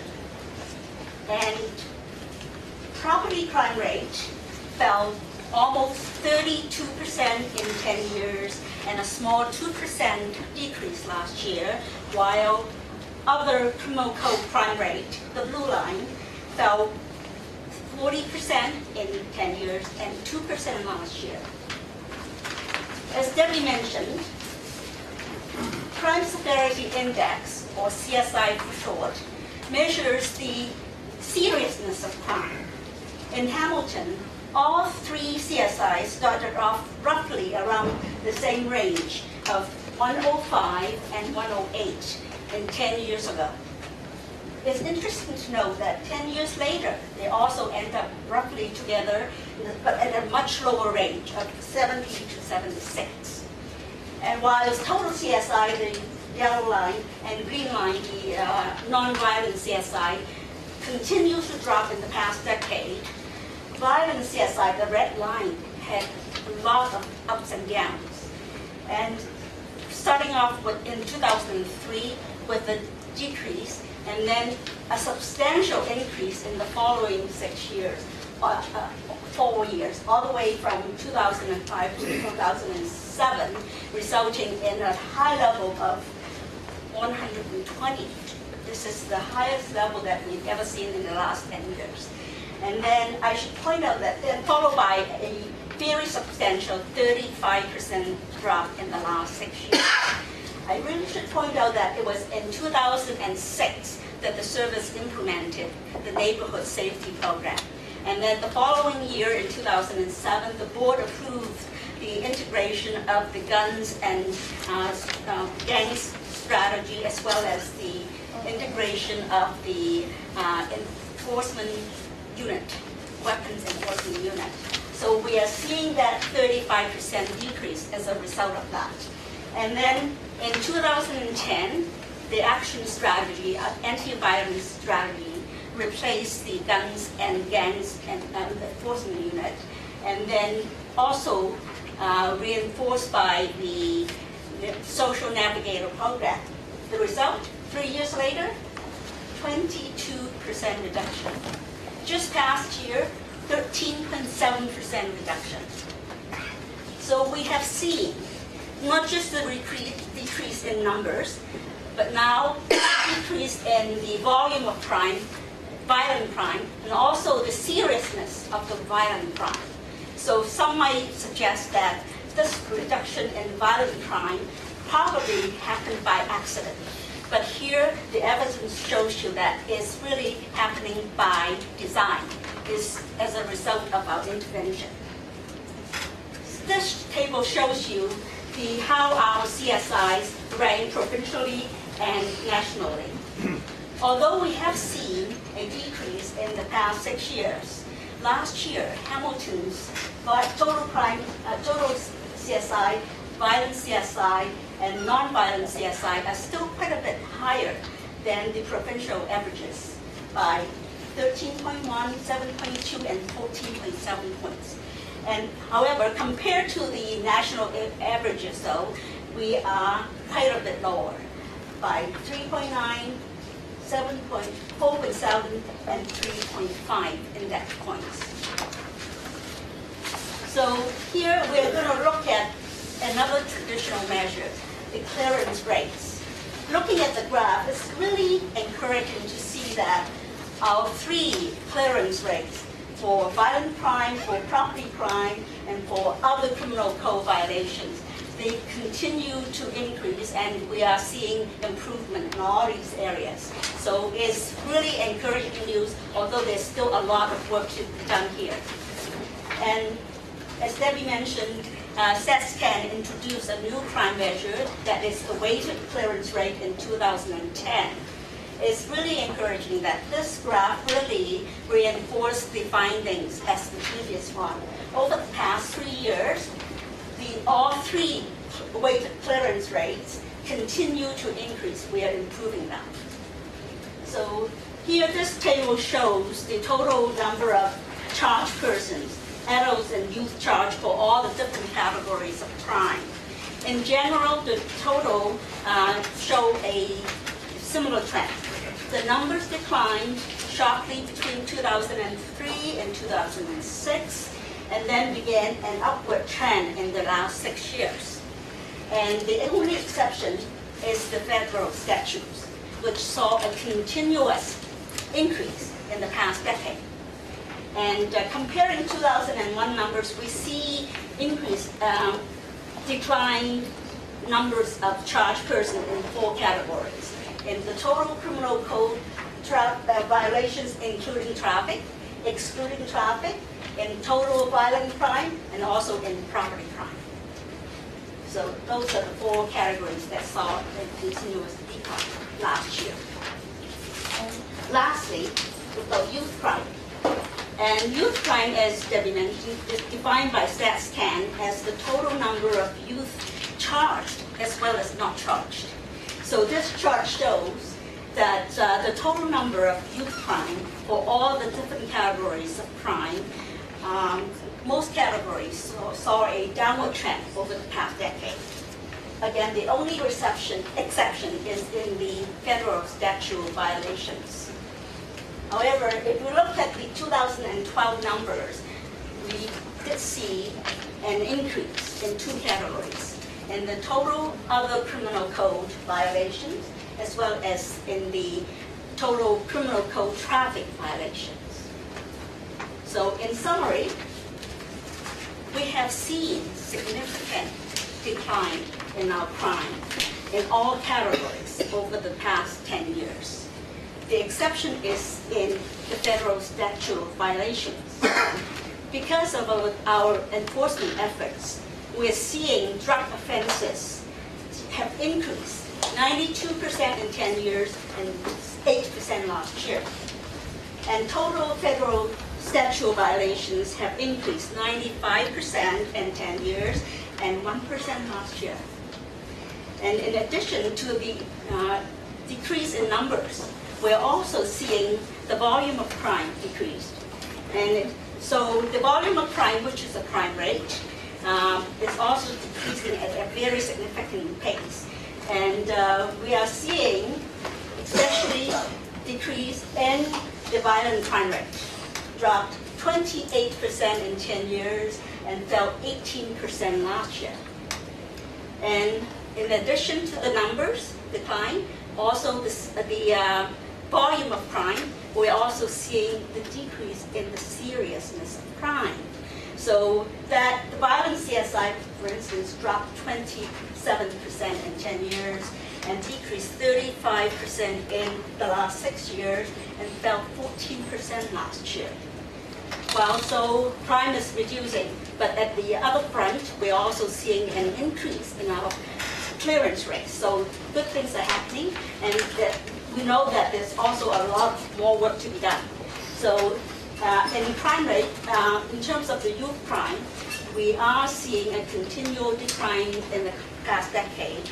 We just want you to know that it has increased in 2 categories: in the total other criminal code violations as well as in the total criminal code traffic violations.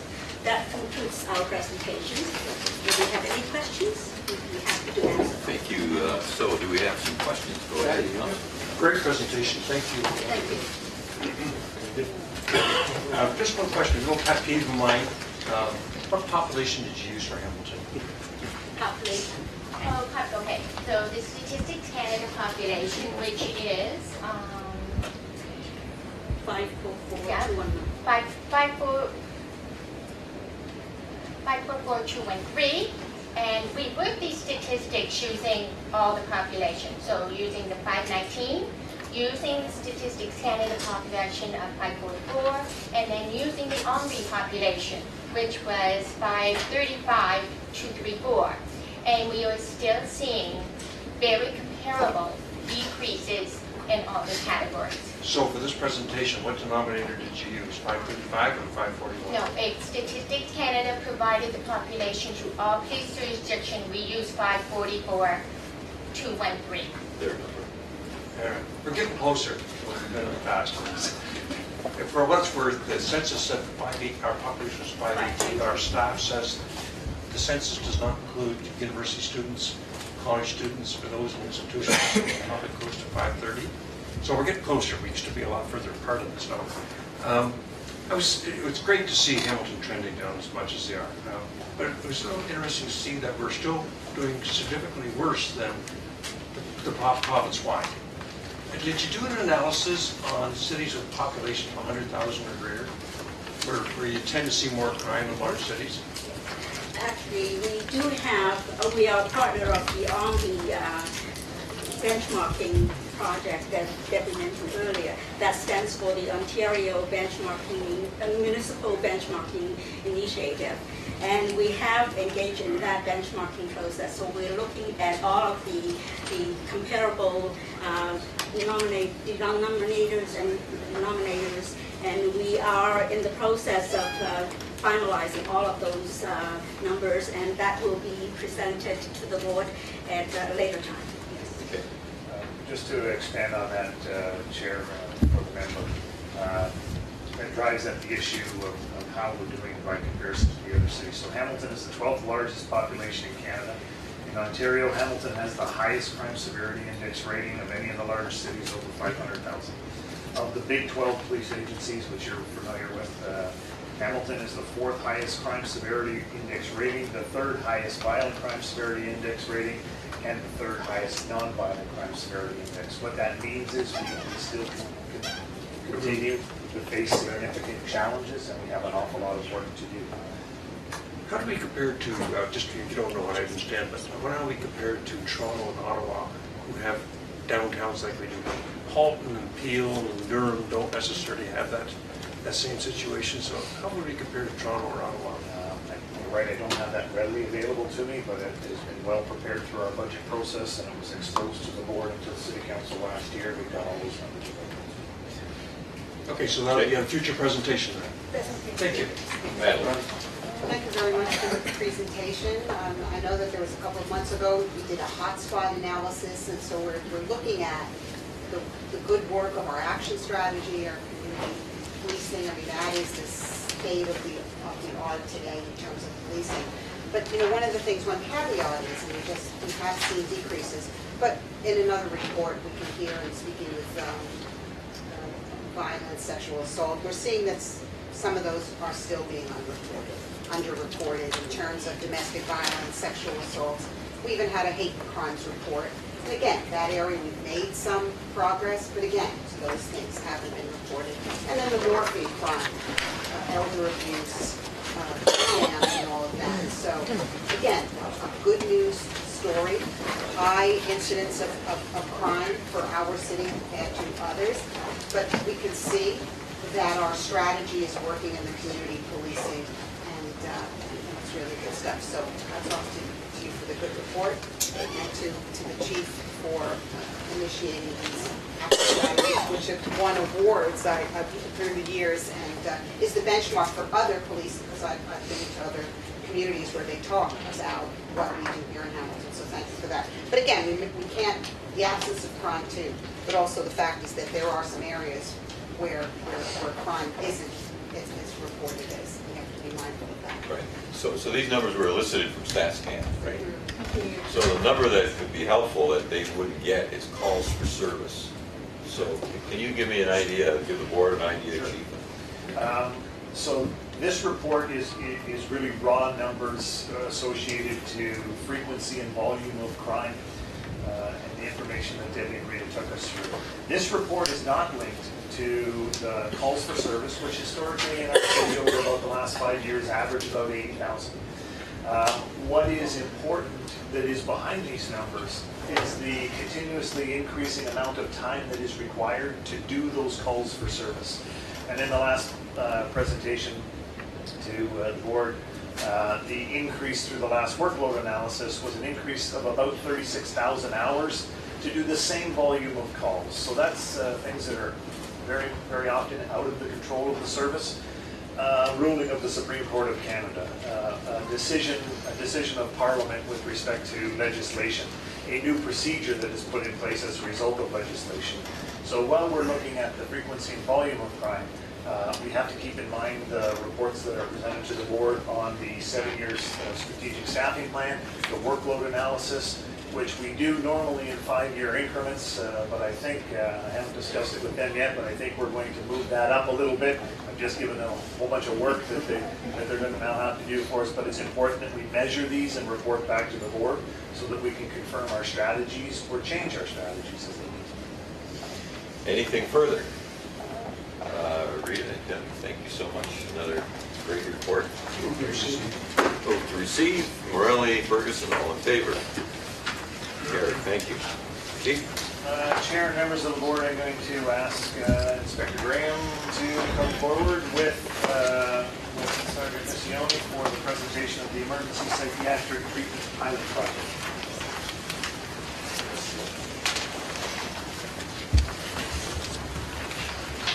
Are they here?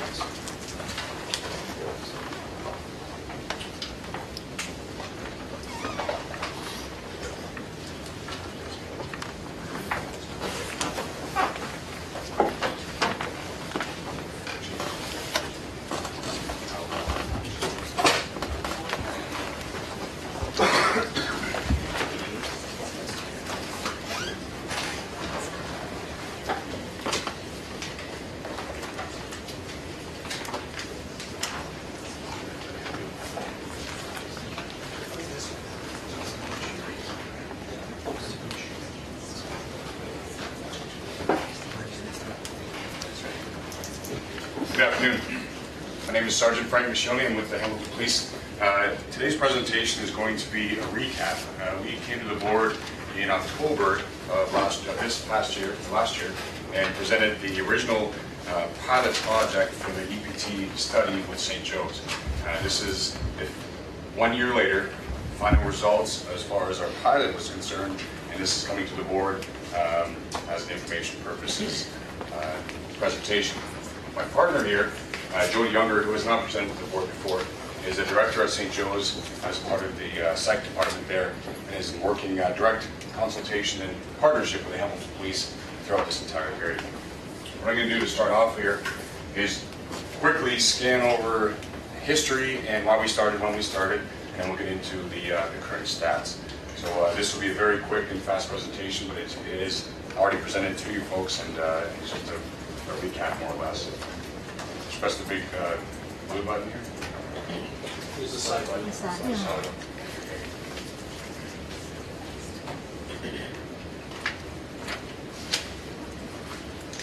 There we go.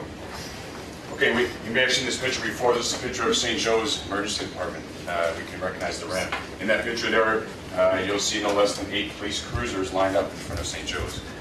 One of the big reasons why we started this is because there's a lot of resources going towards police waiting in emergency rooms after an MHA apprehension. And we felt that it was necessary to expedite that process, not only for various reasons, we'll get those reasons in a minute, but to get our officers back on the street was one of the main concerns. Just moving on here. No, it doesn't click automatically. Always the side. Thank you. In 2011, Chief DeCare commissioned a study of how many times the frequency we were bringing people to St. Joe's under MHA apprehension, as well as how long we were staying in St. Joe's, how long we were waiting for a doctor. This is the time we arrive at the hospital to the time a physician says to the police, okay, you guys go now, we're going to take care of this person, or we're going to release this person. We had a frequency of 1,591 apprehensions from 2011 to 2012, and we were waiting an average of 122 minutes. The 90th percentile time waiting was 240 minutes. So 90% of the people that police brought in, 2 officers sitting with somebody in St. Joe's, was 240 minutes.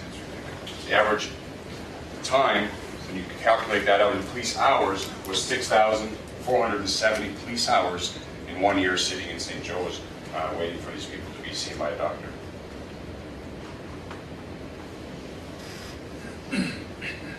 Problem, perceived stigma. Sitting in St. Joe's and with a police officer, 2 police officers and 1 person, for us was a big issue, for the hospital was a big issue, because there is a perceived stigma when 2 armed police officers are sitting beside you in an open triage room. We wanted to reduce that, we wanted to destigmatize mental health. Very, very important topic for us.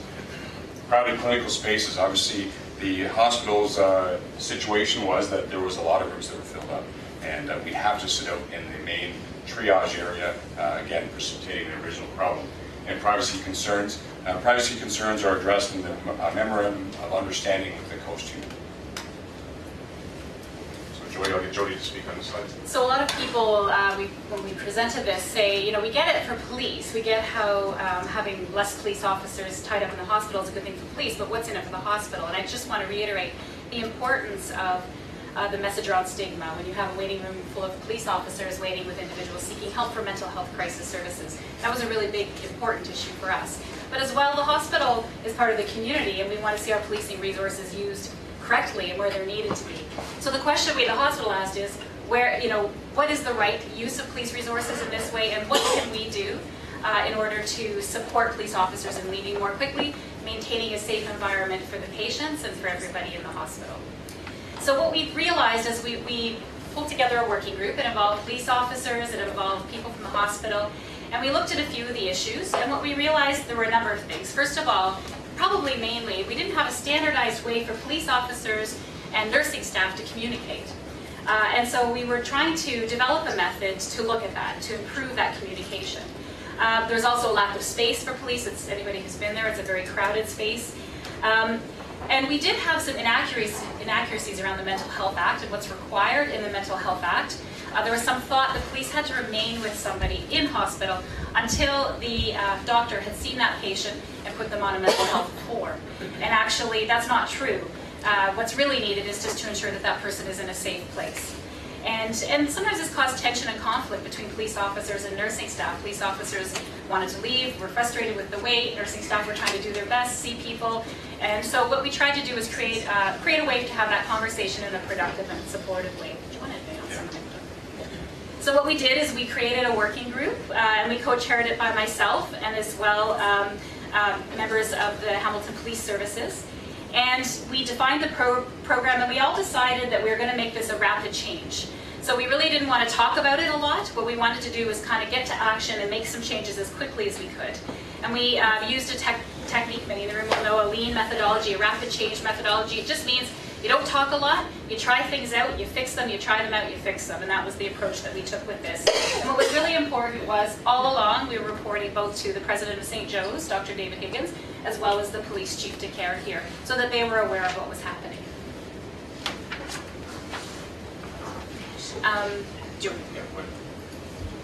Yeah, so there were a couple little things we did, minor tweaks, but then we're going to talk about what the big change was that's made the big difference here.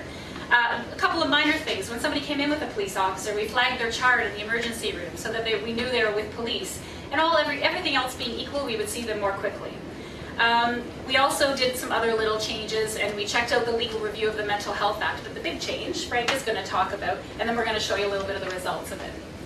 So the big change is the process of how it works once an officer brings a person who's apprehended under the Mental Health Act in the hospital. When the person's brought in the hospital, the time clock starts as soon as they arrive at the hospital, a 30-minute mandatory wait period. When they arrive there, they go to triage or ED, depending on whether it's a medical condition or a mental health condition. The observation period is at the end, and I'm just going to read that. We have different risk factors that we deem a person over a 30-minute observation period. A disposition on the street and how an officer deals with someone is often very different than how the disposition is once they arrive in the hospital. So it has to be a reevaluation of a person's disposition, of their mental state once they're at hospital. The 30-minute period assesses high risk, medium risk, or low risk. The factors are all outlined in a form that we have designed, which I'll show you in a few minutes. Once the communication happens between hospital staff and the police, and that's a very important part I want to emphasize, it is a communication between hospital staff and the police. Police are not deciding this person's high, medium, or low risk, and hospital is not deciding. It's a communication that happens both sides. Once they both mutually agree on a disposition, the officers have different steps to take. If the person is deemed high risk, officers are staying no matter what. They're staying until that person is seen by a doctor and informed or released. If the person is medium risk, the consultation takes place, whether or not we can leave or stay, and an assessment is given. If they're low risk, generally, for the most part, officers are told they can leave prior to a patient being seen by a doctor. That does free up a lot of time, and you'll see in the stats just in a few seconds here how many patients we do have that are low risk that frees our officers to get back on the street. Introduction, what we did was we created an observation form. This is an official police form now. You'll see a copy of it on the next slide. Actually, just go to that one. There's an observation form that officers fill out. It is above and beyond the EDP form that came out of the Andy Dorman case inquiry. This observation form is something that we've generated here in the Hamilton Police, and I believe we're the only police service in Ontario using this at this point in time. It does assess the person's demeanor and behavior. And as you see here, there's a history part of it, there's physical behaviors, verbal expressions, and so on. This part here, the disposition, assesses the level of risk. This form went through numerous variations. It was approved from the top down, and we worked closely with the hospital and the police and Coast to make sure this form is something that we think is reliable. What's really important to stress here is, and you saw probably on the previous page, there's a place where the nurse signs off and a place where the police officer signs off. It is intended to be a conversation between the police officer and the nursing staff, so that nursing staff have the most up-to-date information on the person that's being brought in by police, and police are able to communicate that. And the nice thing with this is it helps police officers standardize the way they communicate about risk to hospital staff, which is helpful for us because we understand the issues better, helpful for the patient because things are communicated more quickly, helpful for the police officer who may be learning about risk assessment, or who may be a more seasoned officer and able to articulate it in a standardized way. So it is the only place in Ontario where we're using it right now, although we've had many, many people calling us actually from as far as Scotland interested in this, because this is actually an international issue of police crowding in emergency rooms. So just to talk a little bit about the data. So where you see July in the leftmost bar, that was actually only a half month because that was the month we actually started the protocol. So really, if you start looking from August of last year, we've now had almost a full year. This is actually 3/4 of August of this year because we needed to pull the data and get the presentation ready for today. But you can see that our average, that green line, has gone from 122 minutes to 75 minutes of a wait time. So that's a pretty significant decrease. And the other interesting thing here is the blue bar shows the number of people coming in with police. So you can see it, if you actually drew a bit of a rising line, it's actually been rising slightly as we go month to month. So we've had increasing cases coming in with police, and yet we've been maintaining that 70-minute mark to 75-minute mark or lower in some cases. Our target is 60. We'd love to get to 60. We're still always working on improving, but 120 to 75 is pretty good. And if you flip it to the next, this is the 90th percentile. So as Frank said, We, as in the hospital world, we like to look, averages can be misleading. You can have highs and lows that can make your average not quite right. So 90th percentile means, what is the vast majority? At the worst case scenario, the top 10% of the wait, what are people waiting? And in this case, we started out at about 240 minutes at the 90th percentile, and we've dropped to the average is 124. So we've cut that wait time in half. So this is a great achievement, and the other really important thing to show here is that we've sustained it over 12 months. Sometimes when you make a change like this, especially in a hospital setting, which is a complex environment, sustaining the change is really tough, but we've been able to do that, and that's really exciting. Just want to flip to the next one. So this is a breakdown looking at, when we look at those risk categories, high, medium, and low. Green bar is the low, but individuals who are deemed low risk. And that's, you can see the vast majority of individuals who come in with the police are deemed low risk, and that is the case most of the time. It's another reason why stigma is so pervasive. There's always an assumption that if police officers are there, that there's an element of danger. That's not necessarily true. And so, and you'll also see a purple bar that says unidentified. There are a few cases still where we're not getting the form filled in, and I just, anecdotally, I'll tell you, we are working on improving that. But one of the reasons sometimes is that police officers are actually in and out so quickly that they don't fill the form in. So it means we're actually missing some of our lower cases. So we're trying to make sure we capture all the forms. Oh, that's just showing you, this is saying risk by average, so yeah. So the outcomes. Just to add on to the unidentified, one of the reasons why unidentified as well is, and this is a training issue for us with the hospital and police, is sometimes people come in and they have to be medically cleared before they go over to the ER side. And the medically cleared side, we're still working with them to get the forms on that side. The observation form we mentioned earlier is right now over at the EPT side or the psych emerge side, rather than not necessarily given to the officers on the medical side of things. So that could be another reason why we have unidentified forms. Outcomes. This is the long and short of it. Prior, we're at 122 minutes average wait time, 6,470 hours. Currently, our 75-minute wait time, which is 3,977. This is a 47-minute difference in the rate last year, in 2012-13, 2,493 police hours saved, where officers are back on the street, proactive policing, answering calls for service. Again, 2,493 hours, the police not sitting with someone stigmatizing a mental illness. The frequency we had in those studies there, and you saw those bars and numbers, was 1,315. Prior frequency, based on the 2011-2012, was 1,591. Although Jody said we were rising during the year, it does ebb and flow from year to year. So we averaged around 1,500 apprehensions yearly over the past 6 or 7 years. Our goal is 60-minute average wait time, 3,182 hours, which actually is 3,288 police hours saved. Right now we're saving 2,400 rough hours. We'd like to save around 3,200 hours of police time, get them back on the street, destigmatize the mental illness in the hospital, and work forward from there. What are our next steps? Ensure the form is being completed on both sides of the house. Make sure if the officers are in and out, we get correct data. We have to make sure we have correct data. We have to still work with the hospitals in partnership. Jody and myself, we usually talk about it on a quarterly basis and see where we're at.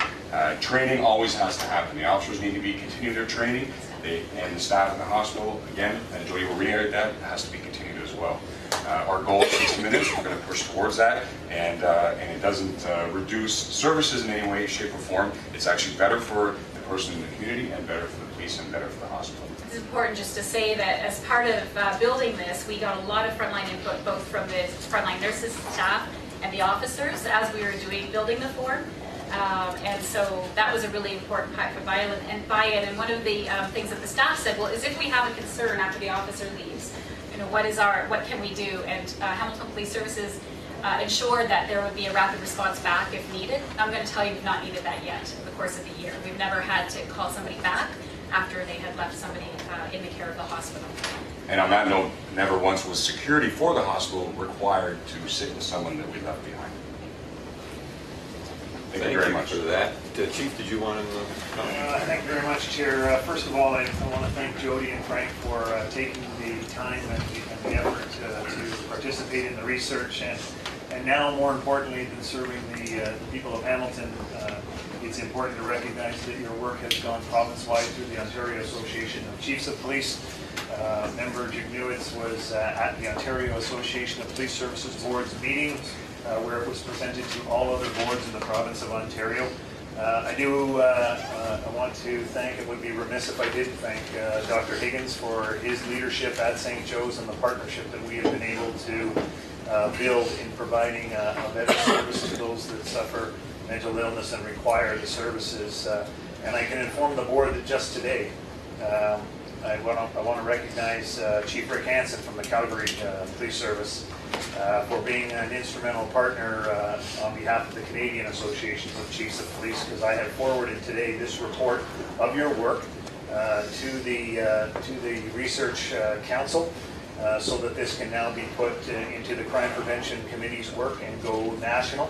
And Chief Hansen in Calgary is leading that initiative for us. So your work has reached far beyond Hamilton, Ontario, and is now going nationwide. So thank you very much for your effort. Thank you. Thank you so much. Chief, I think it's such a brilliant, efficient use of policing. And it relates to the average person in that when the chief or the board comes forward with a request for officers, the public needs to know how hard the department is working, the Hamilton Police Service, to get the most efficient use of the officers that we have, so that if any further officers are requested, it's for a darn good reason, because we are finding in this category and several other categories. This is a brilliant presentation. Thank you so much for that. And are there any other questions around the board? In case not, I'll ask for, yes, go ahead. I did want to echo the comments that even in August again, Chief of Police said the same thing, that mental illness patients strain Canadian police forces, and they're looking for proactive ways to deal with this.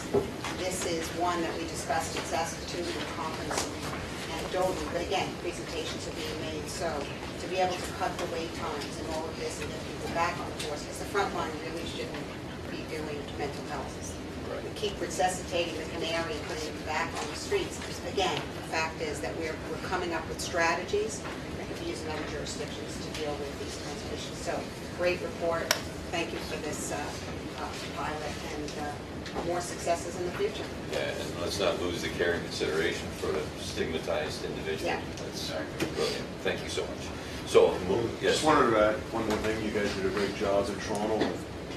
Thanks. A longer version of it. Yes, actually, it was, I can't say, I can't speak for this board, Mr. Chair, but if I can speak in my opinion, I'm very proud of you. Thank you very much. Yeah. So, motion to receive, Councillor Madeline Levy, seconded. All in favor? Carried. Thank you so much. A great work. Congratulations. We're now at the general part of our agenda. Are there any declarations of interest, first of all? So hearing none, we'll move on to the consent items. Chief.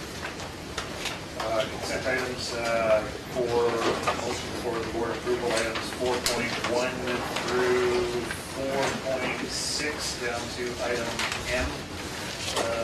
Mr. Mayor. Motion to accept the...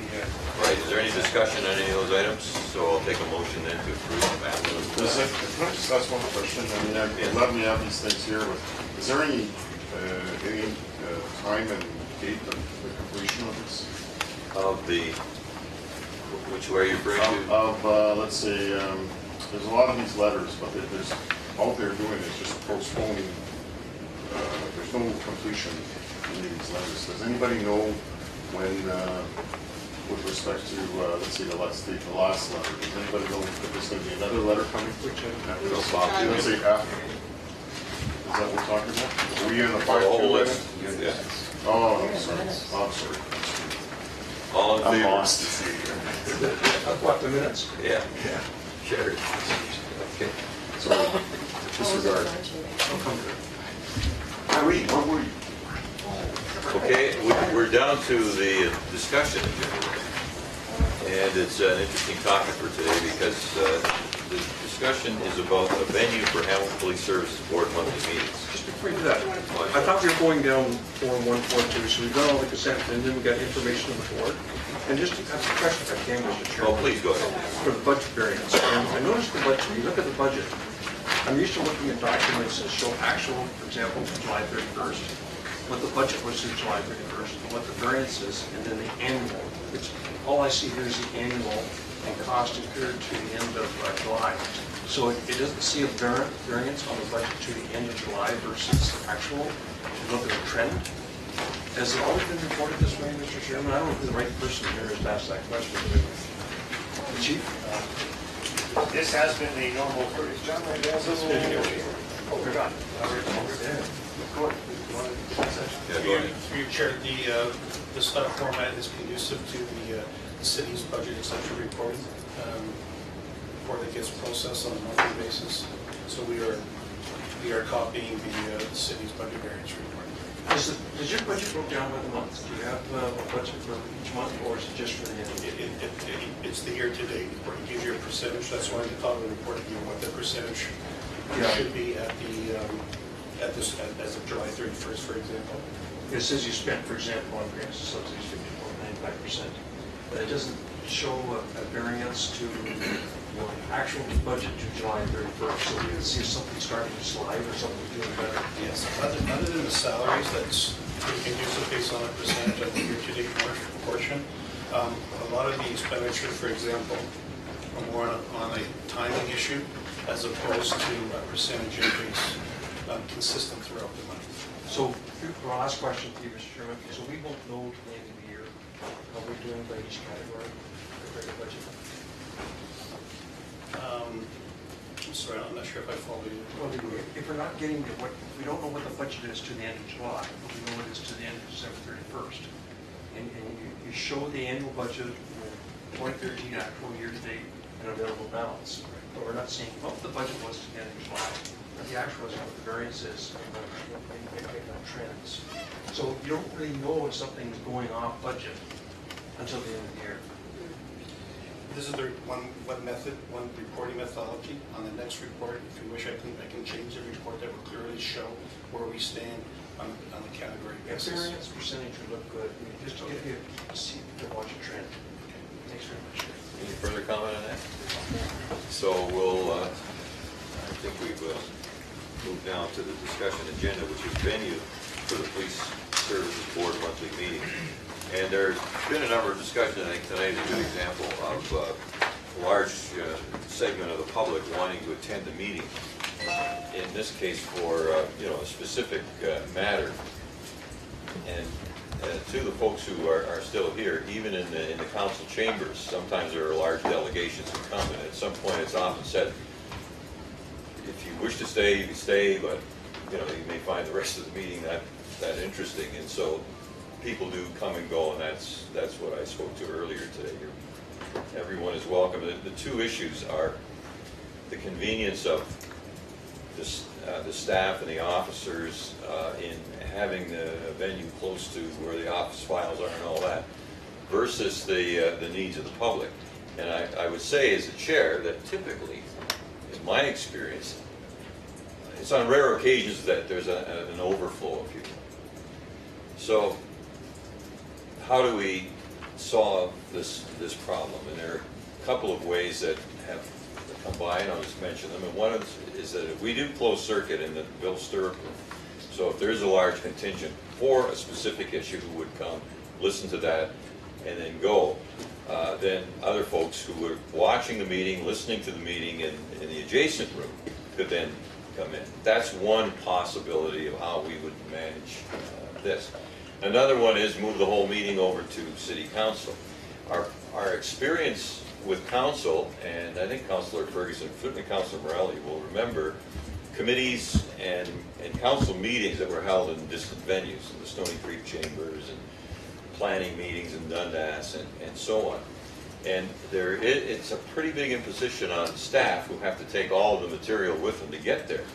And then what we found early in the, when I started, which is 9 years ago, quite often there would be hardly anybody there. Like we went to different venues and it was discussed around council that this is something that we should do to take the council out to the people. But it so happened that hardly anybody showed up.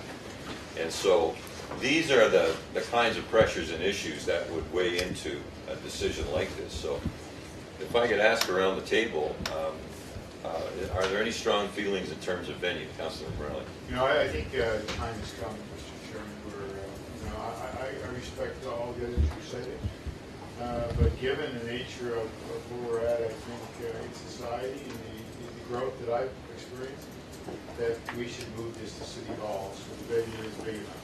It's not that far away. I don't think I think it should be moved there as a general site, and that there should be provisions made for, notifying with at least, say, a month's notice that it may be changed to another venue like Stony Creek or Flamborough, which should probably fit into our sort of objectives as well, to reach out into the community and maybe spend one evening in Ancaster, as well as Flamborough and Stony Creek and elsewhere. So I think that the time has come, quite frankly.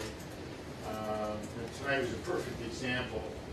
And quite frankly, I have enough confidence in staff to know there may be a bit of a load lugging stuff over to City Hall, but let's not overstate that case. I mean, we're moving stuff every day, and we're providing reports every day throughout this community. So, at the appropriate time, I certainly would urge and move that we begin to have meetings. If not, if you don't want to get this year, I don't know why we wouldn't.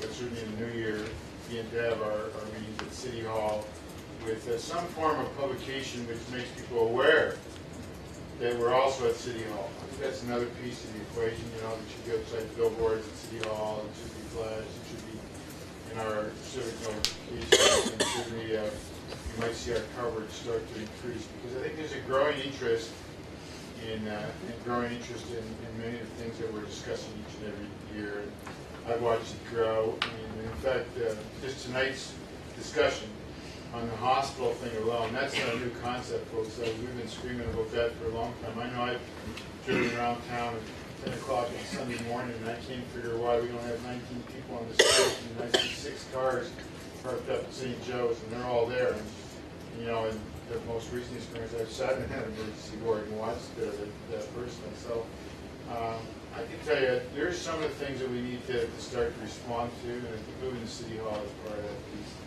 That would be my position with my experience around this table. Knowing that we could always come back here, and there's enough of our work right now that involves committee and board work that's ancillary to the board meeting that requires us to be here, so it's not this place in full use, and that it isn't being utilized daily, Chief, with your command staff and various services that the service has to provide for its people. That would be my position. Councilor Ferguson. Yeah, I agree with Councilor Morelli that City Hall venue is probably the right location. I've only been to 2 meetings. I'm not hung the wall, but at least not yet. And the 2 meetings I've been to have been jammed at the door. We have a good public address system in the council chamber, so when I'm turning and talking to the crowd, you don't think I'm mumbling at the front. And so, because it does get broadcast. And planning committee used to move around. We used to go to Stony Creek and Flamborough and Ancaster, but we haven't done that since City Hall renovations because we put in live streaming. And it's amazing how many people use that. You can sit in the comfort of your home or your office and watch the proceedings going on through the live streaming that's available at City Hall. Plus, it's not as intimidating as a building to walk into. It's a public place, fully accessible, and I think it just demonstrates that we're being very open and transparent. Everyone's welcome to come in and listen to the proceedings and learn about the Hamilton Police Services. So I would second that motion that Councilor Murray wants to put out. Further discussion? On being kind of a newbie, I tend to agree with both of you gentlemen. Not only that, but I think we need more of a, I'm looking forward to seeing more people participate and come to these meetings and tell us what they feel and what they want to hear and what they want from the police services. And I think that should be more of an open and transparent approach to these meetings. Not that it isn't already, but just to have a neutral place, Chief, so that people could actually have they could be a lot more comfortable than coming in here. And like after 6 o'clock, somebody can't even, when I go in and feed my meter, I can't come back. So, I think it would be best that people have that. So to answer your question, I think council isn't a neutral place, but I did some research, and I read Henry Drescher's article this morning about Peel, and I did my research and just looked at a few big city boards and municipalities in Toronto, Halton, Windsor, Niagara, Durham, Vancouver, I'll get to Vancouver, Sudbury, Guelph, Owen Sound, London Police Board, Sarnia, Woodstock, Waterloo, Kingston, Sault Ste. Marie, Kawartha Lakes, Barrie, Brantford, Brockville, North Bay, Thunder Bay, all headquarters, police headquarters. Council, Peel, which was in the article, Ottawa, I have a statement on that as well, Stratford, Aurelia, which is a 5-person board, it's held in the office of the mayor, Quinte West, also a 5-person board, so it's at City Hall, Midland, Pembroke, and Belleville.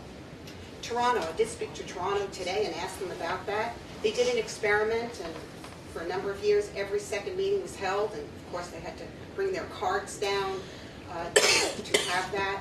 Fewer people, they had the hopes that more people would show up, but in the end, fewer people would come and no council members would show up.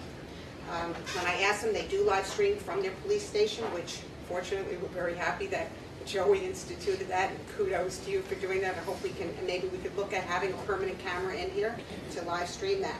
But when I spoke to the board executive and asked them, why don't you have it at City Hall? And their response was, we are the governors of the police service. We should be seen in headquarters with the chief, and we should have a welcome in opening headquarters. I did speak with Vancouver. I spoke to Ottawa about that, and the same thing is, when they went into amalgamation, it was right off the bat that they went into city council. So they had amalgamation, all of these different regional polices, and they set up to have it in council. So that was that issue around Ottawa. They never had it in the police realm. Vancouver, I got to them, fortunately, because of the 4-hour difference. I asked Vancouver the same thing, which absolute transparency, and I asked them. They did the same thing. A few years ago, tried an experiment for 5 years, moving to different venues, community centers for every second meeting, and a neutral space. And that's a neutral space. Community centers, all of those things. Again, problem with that was they had some security concerns, set up for audio-visual, not good acoustics. But the decision was made not to hold council since they were not a separate entity. They were a separate entity. The board was a separate entity from council, and they did not want to give the impression that there was that influence. So I would like to perhaps, we had the budget there, but I'd like to see maybe doing a trial again of having that to see. We're very fortunate that we had more, but in all of these venues, when they went around and looked at experimentation, 5 people. Ottawa said they have on average, and they hold it every month at City Hall, they have 5 people. Every once in a while, they have a school, a journalism school that comes by with 30 people. So I suggest that since I've been new here, and the only time I think I went to City Hall was once in the budget, is that perhaps we would try a pilot again of trying that. So that's my statement. Halton had never had an issue. No other station, they tried to move it around to other stations. Again, it didn't attract more people. And I have a list of others if you can enter them in, but that's basically mine. Irene. I also agree with Amanda. We might try it at City Hall for 1 or 2 meetings, but it should be a permanent change. Well, then, if I may offer a suggestion, we have our next meeting on Tuesday, October the 15th, and then we'll have 2 more meetings before the end of the year. So would the board consider then that we hold the rest of our meetings this year at the city council chambers, and then make a determination after that, or see how it goes? Yeah, just make this. I'll make up. That's okay. You good? I'm okay. Let's move it to do it the rest of the year, and certainly there is. So I still hold to. I've heard all the. I've talked to Freddie Bureau. I worked with Freddie. I worked with Vancouver Group. I worked with all these communities that you talked about. Some of them are 4 or 5 guys that meet after they plow the fields and are doing their thing. But I'm saying, I think just if you recognize where we are in time and the way this thing is evolving. I'm not worried about diluting the authority as chief. I'm not worried about diluting the position of the police. I think that's well established. I think it's just a matter of saying, look, we're accessible, we're transparent, we want to be more so, and moving to a bigger venue, although it involves some inconvenience. We'll try it, but I think that's where we're going to be going, because I think inevitably You know, this thing is not going to get cooler. We've got more work on our plate than I've ever seen before, and I can tell you that the public are going to get more involved. I mean, the activities of, and I don't want to make this sound facetious, but when you start to see things like Super Crawl, people are getting involved. People want to be involved. People want to know what's going on in the community. And you yourself, Mr. Mayor, know that there's been a sort of renaissance of involvement. We're seeing it at City Hall. We no longer have just 3 people in the audience every night. We're seeing more all the time. And of course, it goes by issue. Clearly, if we have an issue per month or per quarter, this place would be full every day. So I think we're doing the right thing, and I'll move out of the chair The remainder of the remainder of the year, and then we'll reassess in the new year and have that debate even more aggressively. So, seconded. Chief, do you have anything to say with regard to venue? We serve at the pleasure of the board. It is a board meeting. It is the service agenda that is presented. The service will go wherever the board directs us. So, all in favor of the motion? What's the motion again? The motion again, All the, that the remainder of the 2013 Police Service Board meetings be held at City Hall, and we'll review the decision in the new year. All in favor? Any opposed? Take a stand. I don't like the wording of that. So we make our decision in December whether we're going to come back, We're going to reassess it. but not in January. Well, that's fine, December. We're going to do 3, the rest of this Rest of the year's year. meetings will be at City Hall. Okay, let's do the vote again. Okay.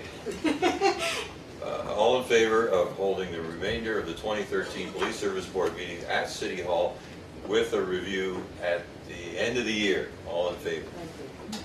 Any opposed? Seeing none. The next Police Services Board meeting has been rescheduled and will take place on Tuesday, October 15th at 4 o'clock in the council chambers of the City Hall. Any other new business? Motion to adjourn. Oh, I'm sorry, Chief. 2 items of new business. I'm sorry. For the board. First, I'd like to address the issue of correspondence received last Friday. And this correspondence is from the International Association of Chiefs of Police, and the board members are going to be in attendance in October in Philadelphia. The service has received correspondence indicating that the service has been awarded the 2013 IACP and Cisco Systems Community Policing Award. And the members of the committee, Hamilton has been awarded the Best Community Policing Project for cities with an estimated population of 250,000. Director Todd Miller, the chair of the Community Policing Committee, has said the philosophy of community policing is more relevant and necessary today than ever before. With limited resources and increased expectation, the force multiplication agencies receive when implementing the community policing philosophy in partnership with citizens, not to mention the increased trust that is developed, is the most effective means to making our communities safer. I'd like to recognize the efforts of the service over a great many years through the Neighborhood Safety Project, the development of the Crime Manager Strategy, the implementation of the Action Strategy in 2010, the changing of that program to include the Bail Compliance Unit and the Social Navigator Program. We in the command are very proud of the work that is getting done by our men and women providing excellence in policing to the citizens of Hamilton. The second issue to address as new business is, and you mentioned it earlier, Mr. Mayor, was Super Crawl. And I'd like to offer my appreciations to our planning staff and to Tim Podesic and planning staff for Super Crawl. By all measures, a successful event with increased levels of attendance. Friday was a very family-oriented crowd. I had opportunity to work there both Friday night and Saturday night, and Mr. Mayor, to see you out walking in Super Crawl as well. I had an opportunity to speak to the vendors about the economic impact, and it was all very positive commentary. What is not seen going on behind the scenes quite often is the work of the Hamilton Police Service, operational plan, on-site commanders, the entire IMS structure being built in order to support the vibrancy of this event in our city. With approximately 50 officers involved at any one time there to protect the public safety.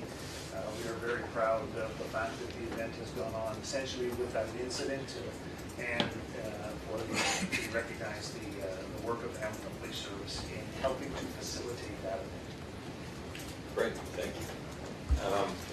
And so I will take a motion to adjourn. And just before I do, I want to thank the people who attended this evening for your courtesy and your good behavior in terms of listening carefully to all of the things that were discussed. I know it's a difficult time for you. I appreciate your kindness. Thank you. Motion to adjourn. Councilor Rowley, Councilor Ferguson, all in favor? That's carried. Take a 5-minute recess, and then we'll take the confidential